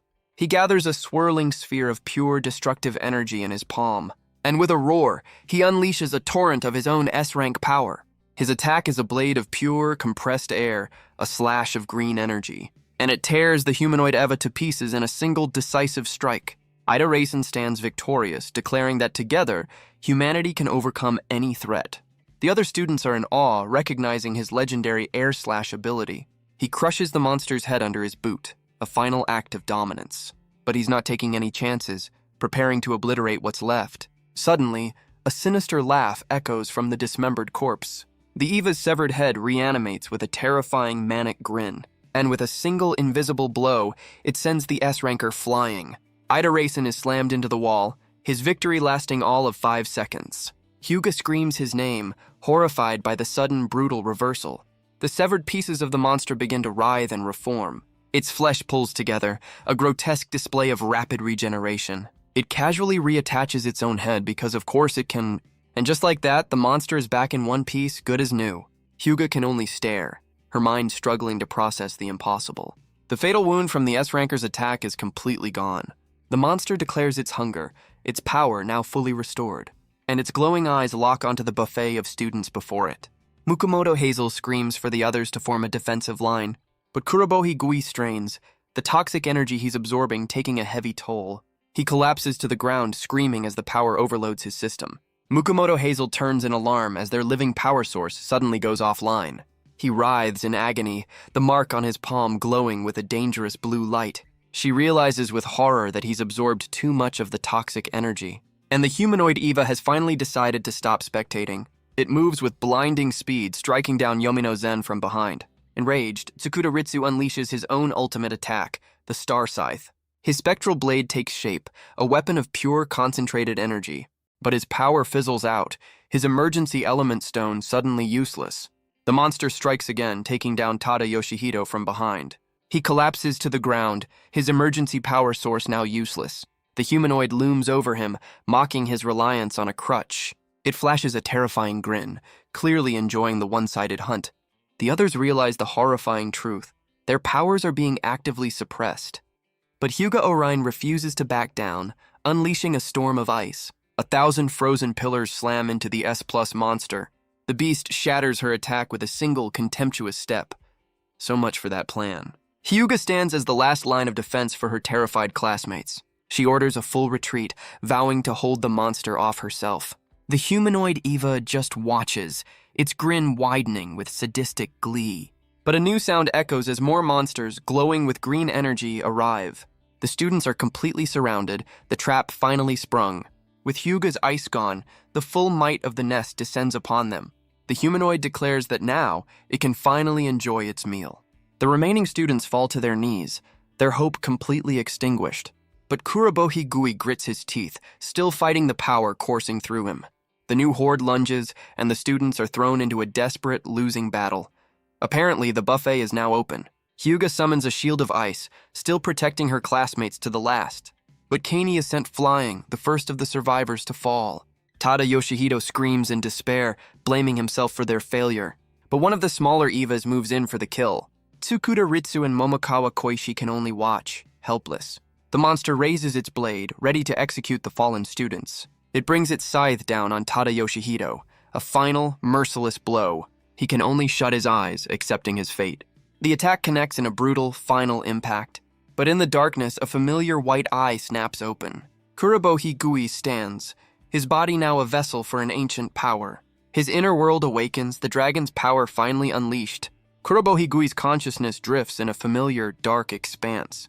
The dragon spirit appears, declaring the prophesied time has arrived. It addresses him as the strongest species, much to his confusion. The spirit tells him to face the reality of their dire situation. He's forced to watch as his classmate faces certain death. The dragon offers a simple deal, his body in exchange for their lives. But Kurobohi rejects the offer, demanding the power without the price. The spirit scoffs, questioning if he truly understands their dynamic. It boasts that with his body it can regenerate from any attack. It then plays its final card, showing him a vision of Hyuga in peril. Hyuga's ice shield cracks under the relentless, overwhelming assault. Tada Yoshihito can only scream as another Eva moves in for the kill. His classmates can only watch, their own powers completely suppressed. The spirit reveals its trump card. It knows who he's fighting for. Emotional blackmail, a classic. Kurobohi Gui is trapped, his resolve finally beginning to crack. It roars in his mind, demanding he finally accept who's in charge. His spirit stands before the colossal beast, a final, impossible choice. The weight of his friends' lives rests on his powerless shoulders. With no other option, he finally agrees to the devil's bargain. The dragon spirit's eyes glow, its long-awaited victory finally at hand. But he adds a condition, reminding the dragon of their last encounter. This is a temporary loan, and his friends are strictly off-limits. The dragon agrees, its pride as the strongest species on the line. Back in reality, the scythe descends upon his helpless classmates, but a new, terrifying confidence spreads across Kurobohi's face. With glowing eyes, he catches the blade with his bare hand. The monster's overwhelming power is stopped dead in its tracks. Looks like the janitor just got a serious upgrade. He then swings the blade, unleashing a torrent of raw energy. The attack tears through the horde, a casual display of immense power, and the monsters are obliterated in a single devastating strike. Hyuga is thrown to the ground by the sheer force of the blast. She recognizes the overwhelming energy, a power she thought was sealed away. The air itself crackles, a storm of raw, untamed star elements. A brilliant pillar of light erupts, a beacon of absolute destruction. From the light, a new figure emerges, the dragon's power finally unleashed. The spirit relishes its newfound freedom, a manic grin on Kurobohi's face. It recalls being sealed away, its power once contained by the boy's own ability. But now, with full control, that power is his to command. He decides to take his new body for a little test drive. And the remaining Evas are about to become his unwilling sparring partners. The spirit moves through the smoke, eager to test its new vessel. It grabs a nearby Eva, a manic grin spreading across Kurobohi's face. With a single punch, it obliterates the monster in a flash of blue light. The spirit inspects its hand, pleased with the body's impressive durability. Another Eva lunges, but the possessed boy seems utterly unimpressed. He counters with a devastating kick, a blur of motion and raw power. The monster is sent flying, its body shattering from the sheer force. The spirit stands amidst the carnage, satisfied with the body's reaction time. But the rest of the horde swarms forward, a sea of screeching monsters. The dragon scoffs at the weaklings, ready to demonstrate what true power is. He lunges forward, a blur of blue light and manic energy. The spirit squares off against a spider-like Eva, ready for a real fight. He tears through the horde, a whirlwind of fists and feet. The dragon roars in triumph, reveling in its newfound freedom. But the humanoid Eva watches from the sidelines, its gaze fixed on something else. Reflected in its eye is the S-ranker, Ida Racen, glowing with power. The proctor is suddenly caught in a torrent of overwhelming energy. He struggles against the immense force, stunned by its sheer scale. A single destructive command echoes through the raw power. He clutches his head, realizing he's hearing the voice of the strongest species. Unagi explains the black hole separated the dragon's soul from its body. Ida Racen realizes that sealed power is now fueling the possessed boy. A system window confirms the release rate is a tiny fraction of a percent, but even that small number is enough to shock the S-ranker. He recalls the first Eva fight, where the rate was even lower. A grim warning appears. At just 1%, the beast will be fully unleashed. Ida Racen panics, realizing how close they are to total catastrophe. Back in the cave, the possessed Kuroboi continues his brutal rampage. He stands on a mountain of corpses, bored by the lack of a real challenge. His attention finally turns to the real boss, the S+ humanoid Eva. The dragon spirit asks if the S+ Eva can offer a real fight. The humanoid seems to recognize its true opponent, the strongest species. But in his mind, Kurobohi's spirit realizes the horrifying truth. His consciousness is dragged towards the source of the chaos. The black sphere containing the dragon's soul is beginning to crack. He can only watch in horror as his inner prison shatters. The dragon gloats that a tiny crack is all it needs to break free. So much for that binding contract. Kurobohi realizes he's been played from the very beginning. With a roar of defiance, he vows to take his body back. He charges towards the light, fighting for control of his own soul. He remembers his last escape, a hole back to reality. With a surge of hope, he sprints towards his only exit. But he slams into something, recoiling from the impact. He questions the invisible barrier blocking his path. Undeterred, he makes another desperate leap for freedom. His hand connects with the unseen wall once more. He realizes with dawning horror that he's been locked out. A system message confirms the dragon's power has left no room for him. The horrifying reality sinks in. He can't take his body back. Meanwhile, the dragon stands victorious, facing its true opponent. The dragon spirit stands victorious, ready for the main event. It relishes having a physical form again, eager to savor the coming battle. The humanoid Eva recognizes its true opponent, the legendary strongest species. The dragon spirit is amused, noting the monster has become quite talkative. The humanoid seems to contemplate the concept of happiness, and its version of happiness involves powering up for a fight. Its body begins to contort and grow, preparing for the clash. The transformation continues, its form becoming even more monstrous. It declares its intent to devour the dragon and claim its power. Ambition, you gotta love it. A colossal sphere of destructive energy gathers for its first attack. The sheer force of its transformation sends the students flying. Momokawa realizes this monster can consume star elements to evolve. Its new form radiates a power that dwarfs even the S-rankers. But the dragon spirit just smirks, amused by the monster's threat. It declares the real fight, a true deathmatch, can finally begin. But before they can clash, Ida Racen unleashes his own spectral beast. A desperate last-ditch attack from the fallen S-ranker. The possessed Kurobohi Gui shatters the attack with a casual gesture. So much for the S-rank cavalry. The humanoid Eva seizes the opening, unleashing a devastating strike. But the dragon spirit turns to meet it, completely unimpressed. The dragon spirit meets the monster's charge head-on, a blur of blue energy. Their fists collide, shattering the remnants of the S-ranker's attack. A shockwave of pure power erupts from the point of impact. The entire cave is engulfed in a blinding flash of destructive light. But the dragon spirit holds its ground, a manic grin on Kurobohi's face. It declares this is a true deathmatch, finally a worthy opponent. The spirit laughs, easily fending off the monster's multiple limbs. This is clearly its idea of a good time. The sheer force of their battle causes the entire cave to tremble. The students realize with horror that the cavern is about to collapse on top of them. Tsukuda Ritsu questions if Kurobohi was always this strong, completely baffled by the sudden power-up. Kani realizes this raw power is nothing like the ability Kurobohi used before. Mukomoto Hazel screams for the others to retreat while they still can.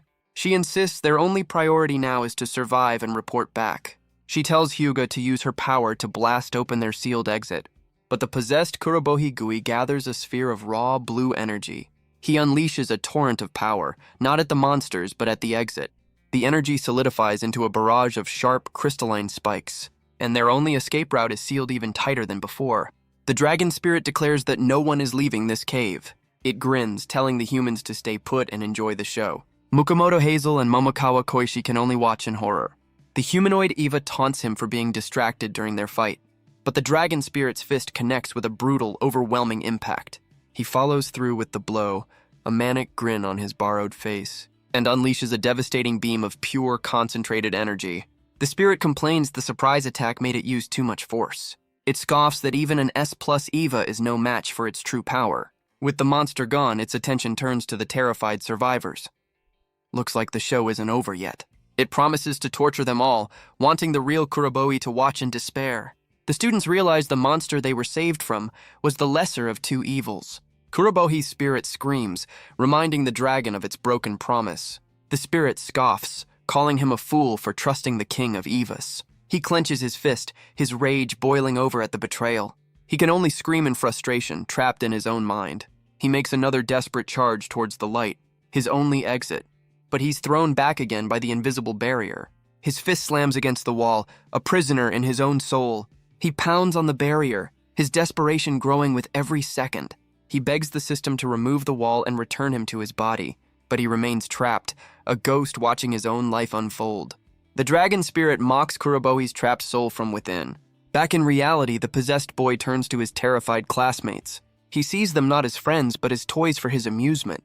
Kaney clutches his handkerchief, his fear turning into desperation. He screams for his friend to fight back, to return to his senses.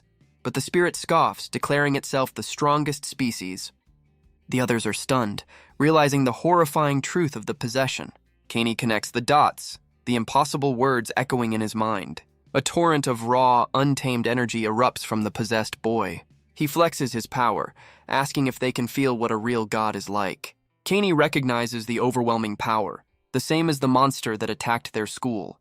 The dragon spirit smirks, a new, terrible idea forming in its mind. It promises to burn them all to ash, a grim echo of its last rampage. As his power flares, Kaney can only scream, realizing the monster is now wearing his friend's face. But a new power cuts through the chaos, a vortex of freezing energy. Hyuga unleashes her own ultimate attack, the Ice Star. The possessed boy is instantly trapped in a cage of absolute zero.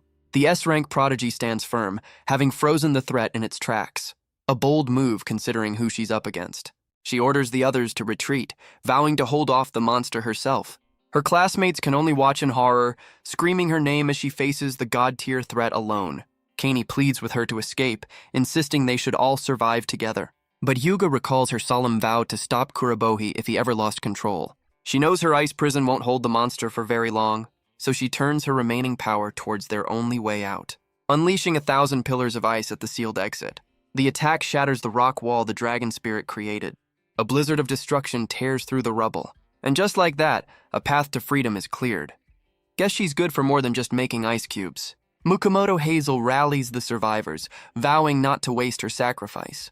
Hyuga stands guard as her classmates make a desperate run for it. Hyuga stands alone, her duty clear as she faces the frozen monster. But her absolute zero prison shatters in a deafening explosion.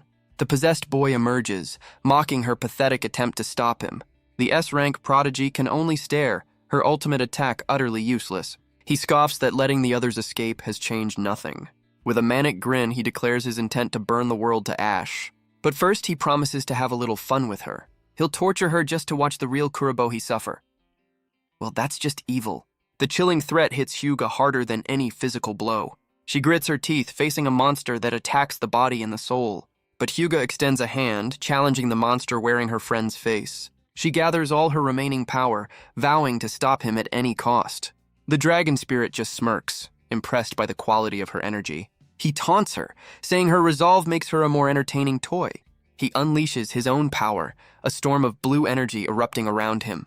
The spirit stands, a god of destruction in a borrowed body. A system warning flashes. The release rate is nearing a critical 1%. Ida Racen sees the alert, realizing the monster's true body is about to break free. A vision of the original dragon appears, a beast that spells extinction for humanity.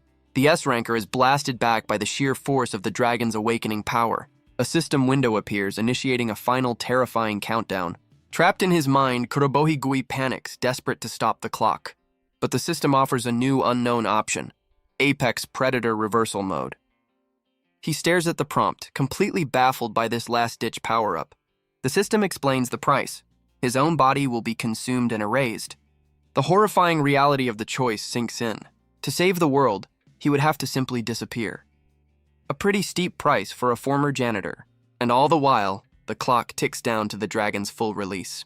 Back in the cave, the possessed Kurobohi radiates an unstoppable power. Hyuga realizes her ultimate attack was just a speed bump for a true god. She knows she needs a single, concentrated attack to break through. But she questions if she can even hit the monster wearing his face. She grits her teeth, the name Kurobohi a pained whisper. Her mind flashes back to the powerless boy who saved her life. Inspired by his resolve, she declares she has no choice but to fight. She gathers all her remaining power into a single crystalline point. The dragon spirit watches, intrigued by her desperate gambit. With a sinister grin, he decides to copy her little trick. Because of course he does. He gathers a colossal sphere of raw, destructive energy, and prepares to show her the difference between an S rank and a god.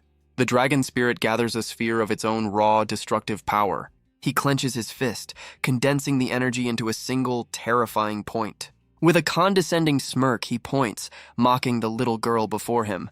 He challenges her to a clash, a battle she knows she cannot possibly win. Hyuga grits her teeth, the sheer pressure of his aura overwhelming her. She realizes her power would be obliterated against such a massive force. She knows she can't meet him head-on. She has to find another way.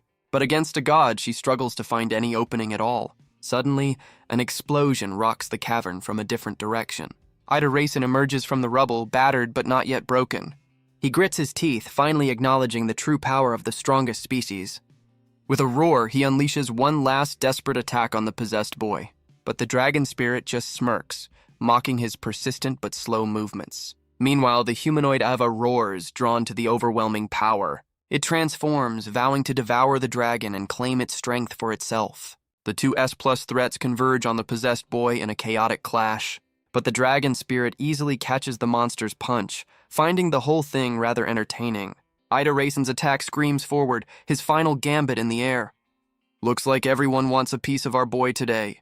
The spirit casually deflects the S-ranker's power with a single hand. He stands between his two opponents, effortlessly handling them both. Hyuga sees her opening, a single chance to end this nightmare. But she hesitates, knowing this attack will kill Kurobohi Gui for good. His own words echo in her mind. A person's worth is in their actions. She remembers the boy who saved her, the one who never gave up. With a new resolve, she vows to do what she can, just like he would. The dragon spirit mocks her, but she pushes through the fear and pressure. She unleashes her ultimate attack, a star of pure, absolute zero. Her attack, Pluto's star, slams directly into the monster's chest. The possessed boy grunts in pain as the ice energy spreads through him. Hyuga watches, exhausted but hopeful, believing her attack has finally hit its mark.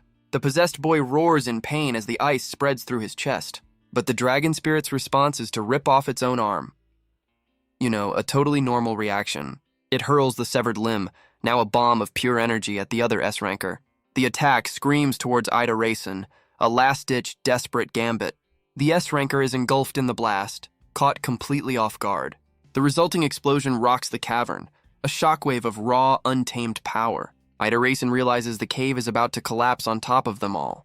But the dragon spirit just smirks, acknowledging her direct hit to the heart. It notes her power is trying to suppress his own, a futile effort. With a terrifying grin, he praises her ability, his tone pure mockery. Hyuga grits her teeth, acknowledging the true power of an S-ranker. But the dragon spirit just smirks, completely unimpressed by her efforts. The ice in his chest shatters, his own power overwhelming her attack. His arm morphs into a monstrous claw, free from her icy prison. He taunts her, saying she was just a second too slow to truly stop him. A massive spectral dragon begins to form around his body. With glowing eyes, he declares it's time for his true release. Hyuga can only stare in horror, her last gambit having failed spectacularly. Trapped in his mind, Kurobohi Gui faces his final, terrible choice. And the countdown to the end of the world continues to tick away. He realizes this choice will erase not just him, but the dragon as well. But his mind flashes back to his mother, his reason for fighting. He sees a vision of Hyuga, facing the monster in his body. He knows that if he hesitates, everyone he cares about will die. His mother's words echo in his mind, a final source of strength. Her wisdom cuts through his fear, his resolve hardening. With a final, defiant smile, he accepts his fate. He'll do what he's always done, whatever he can, no matter the cost. With a single touch, he activates the Apex Predator reversal mode. The system shatters, his final choice now irreversible. The dragon's power erupts, twisting Kurobohi's body into a terrifying new form. With a manic grin, the spirit declares its full release is finally at hand. Hyuga can only stare up in horror at the monster he has become. The S-rank prodigy is paralyzed by the sheer, overwhelming power, but the dragon questions why its body isn't fully transforming as it should. The confusion is quickly replaced by a familiar, arrogant grin. It roars that as the strongest species, no one can stop its return. He stands, a god of destruction reveling in his newfound power. He declares the time for games is over. He'll burn the world to ash, and he's decided to start with the strongest humans in the room. Fun times for everyone. The two S-rankers stand together, humanity's last line of defense. The dragon spirit offers a twisted respect, promising a quick annihilation. Hyuga can only watch in despair, realizing they have no way to win. With a final, arrogant farewell, he prepares to end the fight for good. But just as he attacks, his own body begins to betray him. A familiar black hole erupts from his chest, a power he can't control. He screams in agony as the void begins to consume him from the inside out. The spirit recognizes this power, the same one that sealed him away before. The Apex Predator ability has activated, turning his own body into a cage. The two S-rankers can only stare, completely baffled by this sudden plot twist. Hyuga reaches out, her hand trembling in the chaotic aftermath. But Ida Raisin suddenly scoops her up, ignoring her shocked protests. He declares their only option is a full retreat, and he's their fastest way out. With a burst of speed, he carries them both through the collapsing cavern. They become a green blur, escaping the tomb that was once the Eva nest. He admits this is all they can do. The monster is beyond their power. He explains that to defeat the strongest species, they'll need all 10 S-rankers. Hyuga lies on the ground, defeated but accepting the grim reality. But just as he turns, she's already back on her feet, surprising him. She thanks him for the rescue, but declares she'll run on her own from now on. Ida Raisin offers a rare compliment, noting her improved resolve. But Hyuga's mind is fixed on Kurobohi, vowing to stop the monster inside. She asks him to wait for her, a promise to save him from himself. Back in the collapsing cave, the dragon spirit roars in agony. It curses the Apex Predator ability for its terrible, terrible timing. The possessed boy stumbles, his own body turning against him. But his rage quickly turns into a manic, confident grin. He declares himself the king of Evas, ready to fight his own prison. With a roar, he unleashes his power against Kurobohi Gui's ability. His own energy fights back, trying to close the very void that contains him. The possessed boy strains, his own body now a battlefield. The dragon spirit grins, vowing to regenerate faster than he can be consumed. But the void in his chest expands, pulling him apart from the inside. He roars, declaring a final, desperate game to see who disappears first. But a new light erupts, a counterforce to the consuming darkness. The black holes multiply, tearing at his very existence. But the dragon's own power fights back, a star against the void. The Apex Predator ability strains, trying to devour the god within. Apparently, indigestion is a cosmic problem, but the spirit scoffs, remembering it has been eaten once before. With a manic laugh, it declares this battle is already won. The Apex Predator ability tears through the possessed boy's body. In his mind, Kurobohi's spirit faces the dragon's true form. He notes the dragon's power has been cut off, a quiet before the storm. But the strongest species roars, preparing for a final, desperate fight. The Apex Predator ability attacks the dragon's very soul. The spirit curses, feeling the pain of its vessel being torn apart. But Kurobohi's spirit just smirks, enjoying a little shared suffering. The dragon questions this power, calling it an inconvenient pest. Kurobohi Gui simply declares that this is the end for both of them. The King of Evas can only glare, its reign cut short by a janitor's will. For the first time in its eons of existence, the King of Evas experiences pain. Kurobohi's spirit taunts the beast, asking if this is its first time. The dragon admits that until this moment, nothing could ever harm it. The Apex Predator ability continues to tear into its very soul. The beast roars in agony as the void consumes its essence, but its roar of agony quickly fades into a strange acceptance. It finally understands the pain that humans have endured all this time. Kurobohi's spirit just smiles, his own words echoing in the void. He declares that in a battle of will, he will never lose. And the strongest species finally admits its defeat.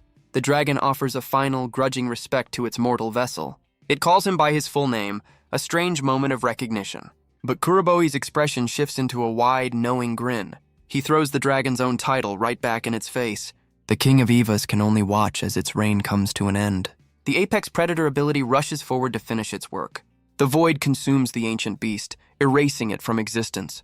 The strongest species is reduced to nothing but fading light. A final system message confirms the termination of the reversal mode. And back in the real world, the cavern finally collapses completely. The ground trembles as the cavern implodes upon itself. The survivors can only watch as their battlefield becomes a tomb. Kaney calls out for Hyuga, fearing she was left behind in the chaos. But a single determined step lands just outside the rubble. Hyuga and Ida Racen emerge, battered but miraculously alive. The S-ranker confirms their survival, his face a mask of grim relief. But Kaney's relief turns to dread as he asks about Kurobo Higui. Mukomoto Hazel screams that the boy they knew is gone, replaced by an Eva. Kaney is stunned, struggling to accept the horrifying accusation.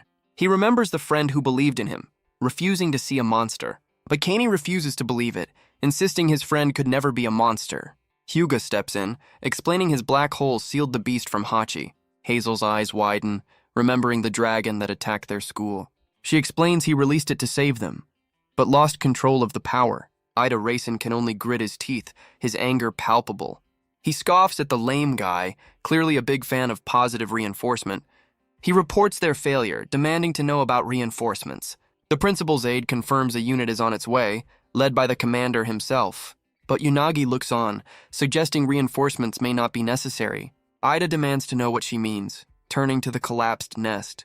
Unagi confirms the worst. Both Kurobo Higui and the dragon are gone. Hyuga is stunned by the word eliminated, refusing to believe it. Kaney collapses in despair, his friend's name a broken whisper. The other survivors can only stand in grim, silent acknowledgement of their loss. But Ida Racen roars for them to stand, calling them pathetic.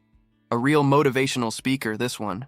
Kaney screams back, ashamed that they, the elite, were saved by an unranked boy. Ida Racen channels their shame into a vow to grow strong enough to defeat any threat.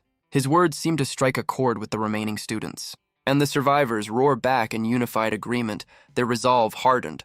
But Hyuga turns back to the tomb of rock, whispering a final, pained farewell. As Hyuga stands in the ruins, her mind flashes back to the boy she knew, the one who stood before a monster to protect her when he was powerless, the one who fought with nothing but grit and a stubborn refusal to die. She remembers the brief moments of peace they shared, and the day he first discovered the strange power in his hand. She recalls his pride on his first day, a future he fought so hard for. His mother's words, the creed he lived by, echo in her memory. And Hyuga refuses to believe he's gone, whispering his name to the wind. Elsewhere under a golden sky, a new day dawns on an old building. And inside, a woman in a wheelchair looks out, her eyes wide with disbelief. She questions the sudden disappearance of the boy who was the strongest species. Her precognition has failed, and a future she never saw is now unfolding. A sudden, overwhelming flood of new visions assaults her mind. She stares out the window, trying to decipher the meaning of 5 shooting stars. 1 year later, the city is once again under siege by an Eva invasion. A colossal S-class rock monster stands as the new harbinger of destruction. A father and his young daughter are trapped in the street, paralyzed by fear. He vows to protect her, but she reminds him he's only an E-ranker. Thanks for the vote of confidence, kid. The monster raises a massive blade, preparing to crush the 2 civilians. With no other option, the father shields his daughter with his own body. But just as the blow is about to land, a new power enters the fray. A massive arrow of pure, freezing energy screams through the sky. It strikes the monster's head with pinpoint, devastating accuracy. And in an instant, the S-class beast is completely frozen solid. The father looks up in disbelief as a voice apologizes for the delay. He recognizes the familiar face of their city's greatest protector. It's Hyuga Orion, now humanity's 3rd strongest S-ranker. Looks like the last year has been busy for her. The little girl runs to her savior, her fear replaced by pure awe. Hyuga offers a rare, gentle smile, reassuring the child that she's safe. She directs them to an evacuation point, her duty far from over. She declares the invading Evas will be handled by her new elite unit, the Hyuga Squad. The father and daughter offer their heartfelt thanks. Hyuga waves them off, a hero in her own right. But the battle is far from over as a new threat arrives. A swarm of insect-like Evas descends upon the city. Hyuga rallies her team, ready to defend their home. Her squad charges forward, a well-oiled fighting machine, and Kani Ibuku prepares an attack of his own, unleashing a barrage of black bubble bullets. Looks like his power got a serious upgrade. The attack connects, his bubbles hardening on impact. Kani, now a full-fledged A-ranker, holds two monsters in place. Mukomoto Hazel roars, channeling her own explosive power. She shatters another beast with a single devastating punch. Hyuga leads the charge, her team moving with deadly efficiency. The Hyuga squad stands victorious over the frozen battlefield. She gives the order to report back to headquarters. A natural leader. Hyuga confirms the district is clear of all hostile Evas. HQ acknowledges their success, ordering a prompt return. But Kani is still the same old Kani, crying in pure relief. Mukomoto Hazel is impressed by Kani's sudden power boost. He credits Ida Raisin's hellish training for his newfound strength. But a shadow falls over his face as he recalls their past. He's just glad they're strong enough to never feel that helpless again. The memory of Kurobohi's sacrifice clearly still frustrates her. Hyuga agrees, calling him out for his reckless solo act. But she smiles, certain he'll make a dramatic return someday. Until then, she orders them to harvest the valuable element stones. Mukomoto gets a little too excited, ready to blow them all up. Hyuga stands atop the frozen beast, a silent, powerful guardian. In the year since the strongest species vanished, Eva attacks have intensified. But humanity has fought back, with S-rankers training a new generation of powerful students. The key to their success is new technology forged from the very element stones they harvest. This new tech has finally allowed humanity to launch a true counteroffensive against the Evas. Hyuga acknowledges their progress, a quiet moment of satisfaction on the battlefield. But she's haunted by a prophecy. 5 more strongest species are on their way. Suddenly, an emergency broadcast cuts through the silence, a call for all S-rankers. The message concerns the mission to liberate District 1 from the Evas. The news is good. The joint S-ranker team has already won. A decisive victory for humanity. Her squad celebrates the news, finishing half a day ahead of schedule. Guess the big leagues don't mess around. The S-ranker in charge announces the city is ready for reconstruction. With 5 of humanity's strongest on guard, it's now the safest place in the country. The 5th-ranked S-ranker, Tsuin Teruyo, celebrates their hard-won victory, while the 6th-ranker, Gozaki Jin, seethes with rage at the destruction. The 4th-ranker, Sokaritsu, offers a cold, simple vow of eradication, and the 8th-ranker, Yada Akira, is filled with youthful, unwavering confidence. Their leader, the 2nd-ranked Saiki Yuzun, vows to wipe the Eva vermin from their planet. A real go-getter, this one. The team roars in agreement, their victory a beacon of hope for humanity. But Hyuga can't shake a feeling of dread, sensing this was all too easy. As the flag of victory waves over the newly liberated district, at the academy, a memorial stone stands in solemn tribute to the fallen. And addressing the students is Ida Raisin, now humanity's #1 S-ranker. He stands before the entire student body, his voice echoing across the courtyard. He reminds them that today marks 1 year since the attack that claimed 58 lives. A tragedy that was only stopped by the sacrifice of one man, Kurobohi Gui. He recounts how Kurobohi vanished with the beast to end its destructive rampage. And he calls on them to honor that sacrifice by protecting humanity in his name. As they hold a moment of silence, some S-rankers are more emotional than others. But Hyuga holds on to her faith, believing he's still out there somewhere. His former classmates also remember the friend they lost 1 year ago. Ida Rasen ends the silence, declaring they've grown strong enough to reclaim their world. But he reveals a grim prophecy from a new S-ranker. 5 more strongest species are coming. He calls for even greater strength and teamwork to face this new apocalypse, and announces that all S-rankers will now personally oversee the students' training. His words ignite the crowd, who roar back with newfound determination. But in the crowd, a familiar and supposedly dead face watches on. Kurobohi Gui, looking very confused, asks what all the commotion is about. The student he asks turns around, his face a mask of pure disbelief. He screams Kurobohi's name, demanding to know why he isn't dead. A new S-ranker suddenly tackles him in a tearful hug, overjoyed that he's alive. Kurobohi Gui is stunned, recognizing the S-ranker as Hyuga Orin. She's overcome with emotion, crying in pure relief that he's alive. He awkwardly comforts her, thanking her for trying to save him back then. But her relief quickly turns to a chilling threat, warning him to never be so reckless again. Kani and Unagi rush over, their faces alight with joy and disbelief. The other survivors of the Nest mission are right behind them, equally thrilled. He laughs, admitting he just noticed his new physique while they were mourning his death. Talk about awkward timing. From the crowd, Ida Rasen and the other students can only watch the impossible reunion. Unagi is still baffled, insisting she saw him vanish with the dragon. But a tiny, three-eyed creature appears, telling Kurobohi to hurry up so they can have some fun. Hyuga stares, completely baffled by the strange new creature. Kurobohi is shocked she can even see his pint-sized companion. But Unagi's face is a mask of pure, dawning horror. She realizes the dragon's soul now has a physical and surprisingly cute body. But the reunion is cut short by a flash of green energy. Ida Rasen grabs Kurobohi Gui, his rage barely contained. Another S-ranker declares her intent to kill the tiny creature. In an instant, our boy is surrounded by all of humanity's strongest. So much for a warm welcome. Unagi realizes she just revealed his secret to the entire S-rank roster. Ida Rasen holds him fast, demanding answers with a deadly threat. Ida Rasen questions his identity, noting his body is unchanged from the possession. He warns that the wrong answer will mean death for both him and the tiny Eva. Hyuga watches in horror, but Kurobohi is stuck on a single detail. A year has passed. He explains that for him, it's only been 3 days since he woke up. He was buried in the collapsed cave, the tiny dragon trapped there with him. He's surprised anyone can even see his new companion, who seems ready to fight. He has no answers, only that he came to the school that built a memorial for him. Awkward. Unagi listens intently, her mind racing to process the impossible. She steps in, using her power to confirm that this is the real Kurobohi Gui. But her observation reveals a critical detail. His star element level is now 0, and the tiny dragon is just as powerless, a fact it finds deeply insulting. Ida Rasen scoffs, confirming they're both unranked nobodies. The second-ranked S-ranker, Saiki Yuzen, watches in cold silence. But the 8th ranker, Yada Akira, argues that rank doesn't matter here. They remind everyone of the 58 students killed by the strongest species, and that the principal resigned to take responsibility for the secret.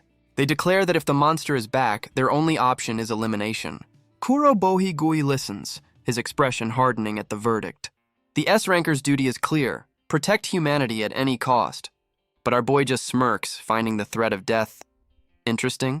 He challenges all of humanity's strongest to try and take him down. Hyuga is stunned, sensing a sudden, terrifying shift in his aura. His eyes glow with a familiar power, his presence echoing the strongest species.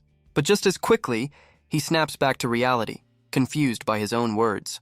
He frantically tries to take it all back, a sudden change in tune. He insists he's human, offering to prove it to the very confused S-rankers. He holds out his right hand, the former source of all his power. Hyuga can only stare, her expression shifting to one of pure shock. She realizes the black hole mark on his palm has completely vanished. Kurobohi Gui confirms it. The power that sealed the dragon is gone, and so are his abilities. He explains that while the creature is the strongest species, it's no longer a danger to anyone. Ida Rasen demands proof, refusing to take his word for it. But Kurobohi admits he has no basis, just a deep certainty. A real solid defense, that is. He recalls the dragon's final moments, a grudging respect between them. And with a confident smile, he declares the former god is okay now. The tiny apocalypse seems flustered by the sudden vote of confidence. But his words are met with a sudden, violent flash of energy. The S-rankers are thrown back, caught off guard by the attack. The 8th ranker, Yada Akira, roars that he's heard enough and will eliminate the threat himself. The green-haired S-ranker tries to stop his hot-headed comrade. But Yada Akira argues they can't risk a traitor with 5 more gods on the way. He moves with blinding speed, a blur of yellow lightning. The ground cracks under the sheer force of his charge. He appears instantly before Kurobohi Gui, his fist crackling with power. The attack connects, sending a shockwave of energy across the courtyard. Hyuga screams for him to run, convinced he's about to be killed. But the other S-rankers are stunned. The powerless boy just dodged their fastest member. Kurobohi is just as confused, wondering how his body moved on its own. Enraged, Akira screams at him to stop dodging, while our boy just wants everyone to calm down. But Kurobohi Gui is confused by a strange new perception. To him, the S-ranker's movements seem impossibly slow. He effortlessly dodges another blade of pure lightning. The other S-rankers watch, while our boy analyzes the deadly attack. Enraged, Akira unleashes a furious barrage of electric shocks. But Kurobohi sees every attack, his body moving on pure instinct. Hyuga can only stare, amazed by the impossible display. She questions how a powerless boy can dodge an S-ranker's full assault. But his tiny companion seems to know exactly what's going on. Looks like someone's holding out on us. Kurobohi realizes that despite the danger, he feels no fear at all. Enraged, Akira unleashes his full power, calling him a monster. But Kurobohi Gui just grins, finding the whole situation rather fun. He catches the S-Ranker's electrified arm with his bare hand. He notes the electricity is weak, a minor sting at best. He calmly tells the struggling S-Ranker to give up. With a tight grip, he insists he has no desire to fight. The S-Ranker can only stare, his mind reeling in disbelief. But in his mind, a pair of glowing blue eyes snap open. A vision of the colossal dragon fills his entire world. Looks like someone's having a very bad day. The S-Ranker collapses, screaming in pure, unadulterated terror. Kurobohi Gui stands confused as the S-Ranker trembles on the ground. The other S-Rankers are baffled, questioning how a simple touch caused this. He turns to his tiny companion, who seems to have a very big explanation. The dragon reveals the truth. Their bodies and souls have become mixed. A part of its soul is in him, and a part of his soul is in it. Kurobohi struggles to grasp the meaning of this cosmic Freaky Friday. The dragon declares that Kurobohi Gui is now a strongest species too. The horrifying realization sends our boy into a full-blown panic. He realizes he's no longer a hero, but a target for immediate elimination. The dragon's words hang in the air, sealing his new, terrifying fate. The S-Rankers close in, their leader declaring Kurobohi a threat to be restrained. Our boy panics, the blue streak in his hair a sign of his new, unwanted status. But a new voice cuts through the tension, demanding they all wait. The second-ranked S-Ranker is annoyed by the sudden interruption, but his annoyance quickly turns to pure, unadulterated shock. He recognizes the legendary Foreseer, the S-Ranker Unagi Banri. She declares that Kurobohi Gui is not their enemy and orders them to stand down. Kurobohi is just as confused, wondering who his new defender is. But a familiar voice cheerfully introduces her long-lost twin sister. Apparently, Kurobohi is stunned, having no idea Unagi Senri even had a sister. Unagi explains their powers. She sees the present while her sister Banri sees the future. A flashback reveals they were known as the Twins of Fate, humanity's greatest assets. But Banri admits her precognition is flawed. She never saw the monster that took Kurobohi. Even her vision of 5 new gods is vague, but she's just received a new one. The other S-Rankers are stunned by the sudden urgent revelation. Her vision shows a figure like Kurobohi Gui fighting against the strongest species. The green-haired S-Ranker recognizes the weight of this new prophecy. Banri explains their powers combined, giving her a glimpse of the future through her sister's eyes. A real 2-for-1 psychic special. She acknowledges their fear that Kurobohi Gui is now a monster. But she declares this human-monster hybrid is humanity's only key to survival. But Kurobohi Gui cuts in, asking for a moment of their time. He asks the very basic question of what a strongest species even is. The Foreseer realizes they need to start from the very beginning. She lays out the simple math. A human can beat an Eva of the same rank. But S plus Evas are a different story, requiring a team of S-Rankers.